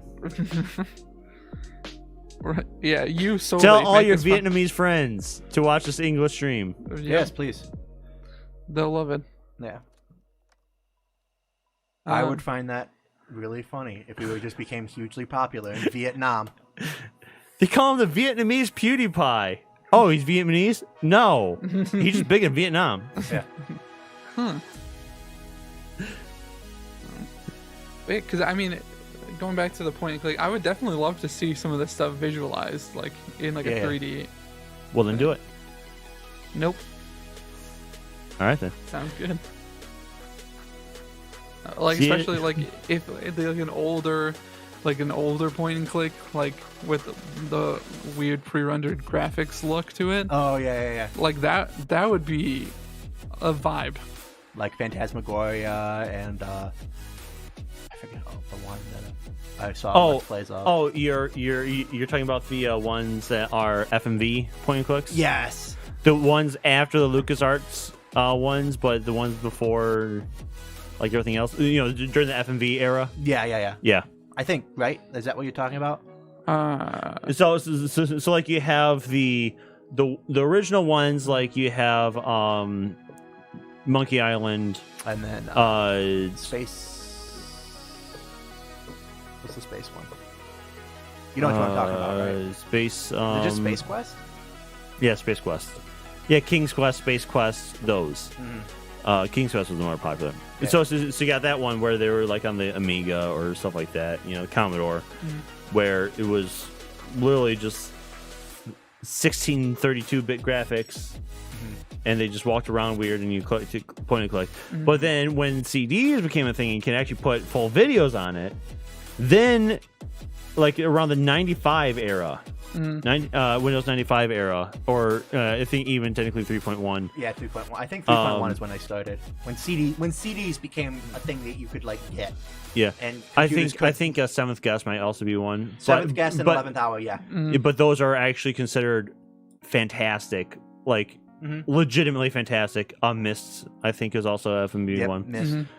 Those are the FMV ones. Yeah, that's what I'm talking about. All right. Yeah. I personally would think this would be fantastic as like a LucasArts style. Yeah, you could do that. I think you could do that as well. That might pull it into the more comedy if you have like giant chimps running around. Yeah, it depends on what. See, I think because I'd prefer to go more creepy, less silly. But if you want to go like embrace like the silly comedy aspect, then like a LucasArts style. Yeah, it'd be hard to do a serious with giant chimps running around. It would be. It just kind of gets weird. It does. It does. A giant crystal alien. Bananas. Psychic battling Banana dolls. Oh yeah, that's right. I forgot we psychic battled dolls. We Yes. did.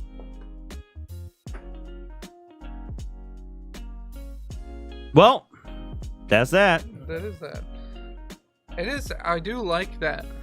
At the end of this game, we can kind of look back at what we did. Like, man, remember back in the day when we were deciding how we wanted to enter the manor? Right.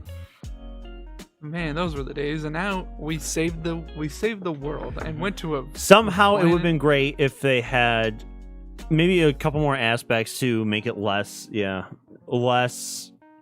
a bunch of bubbles, Right. right? So you got bubble 1 with a line connected to bubble 2, Yeah. with a line connected to bubble 3. It doesn't matter really what you did in bubble 1 as long as you got certain items. But maybe there were other things that you could have done Right. that somehow.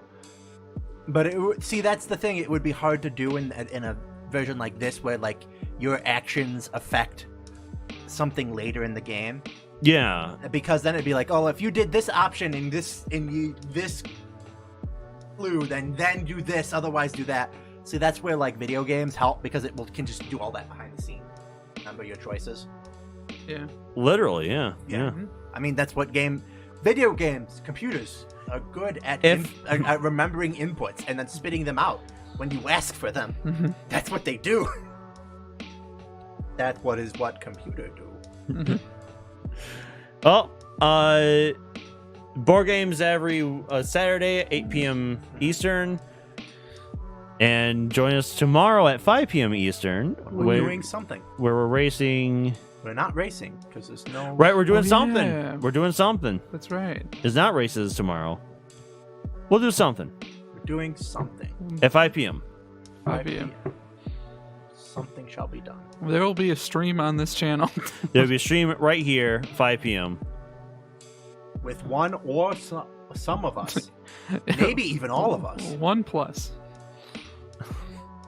Or none of us. Or none of us. That's- Just We'll cook just- live and just Just desktop. We told you that. We said there'd be a stream today, so there is. You just park a camera out in the woods. Just see what happens. Park a camera out in the woods. Not this one. No, not that one.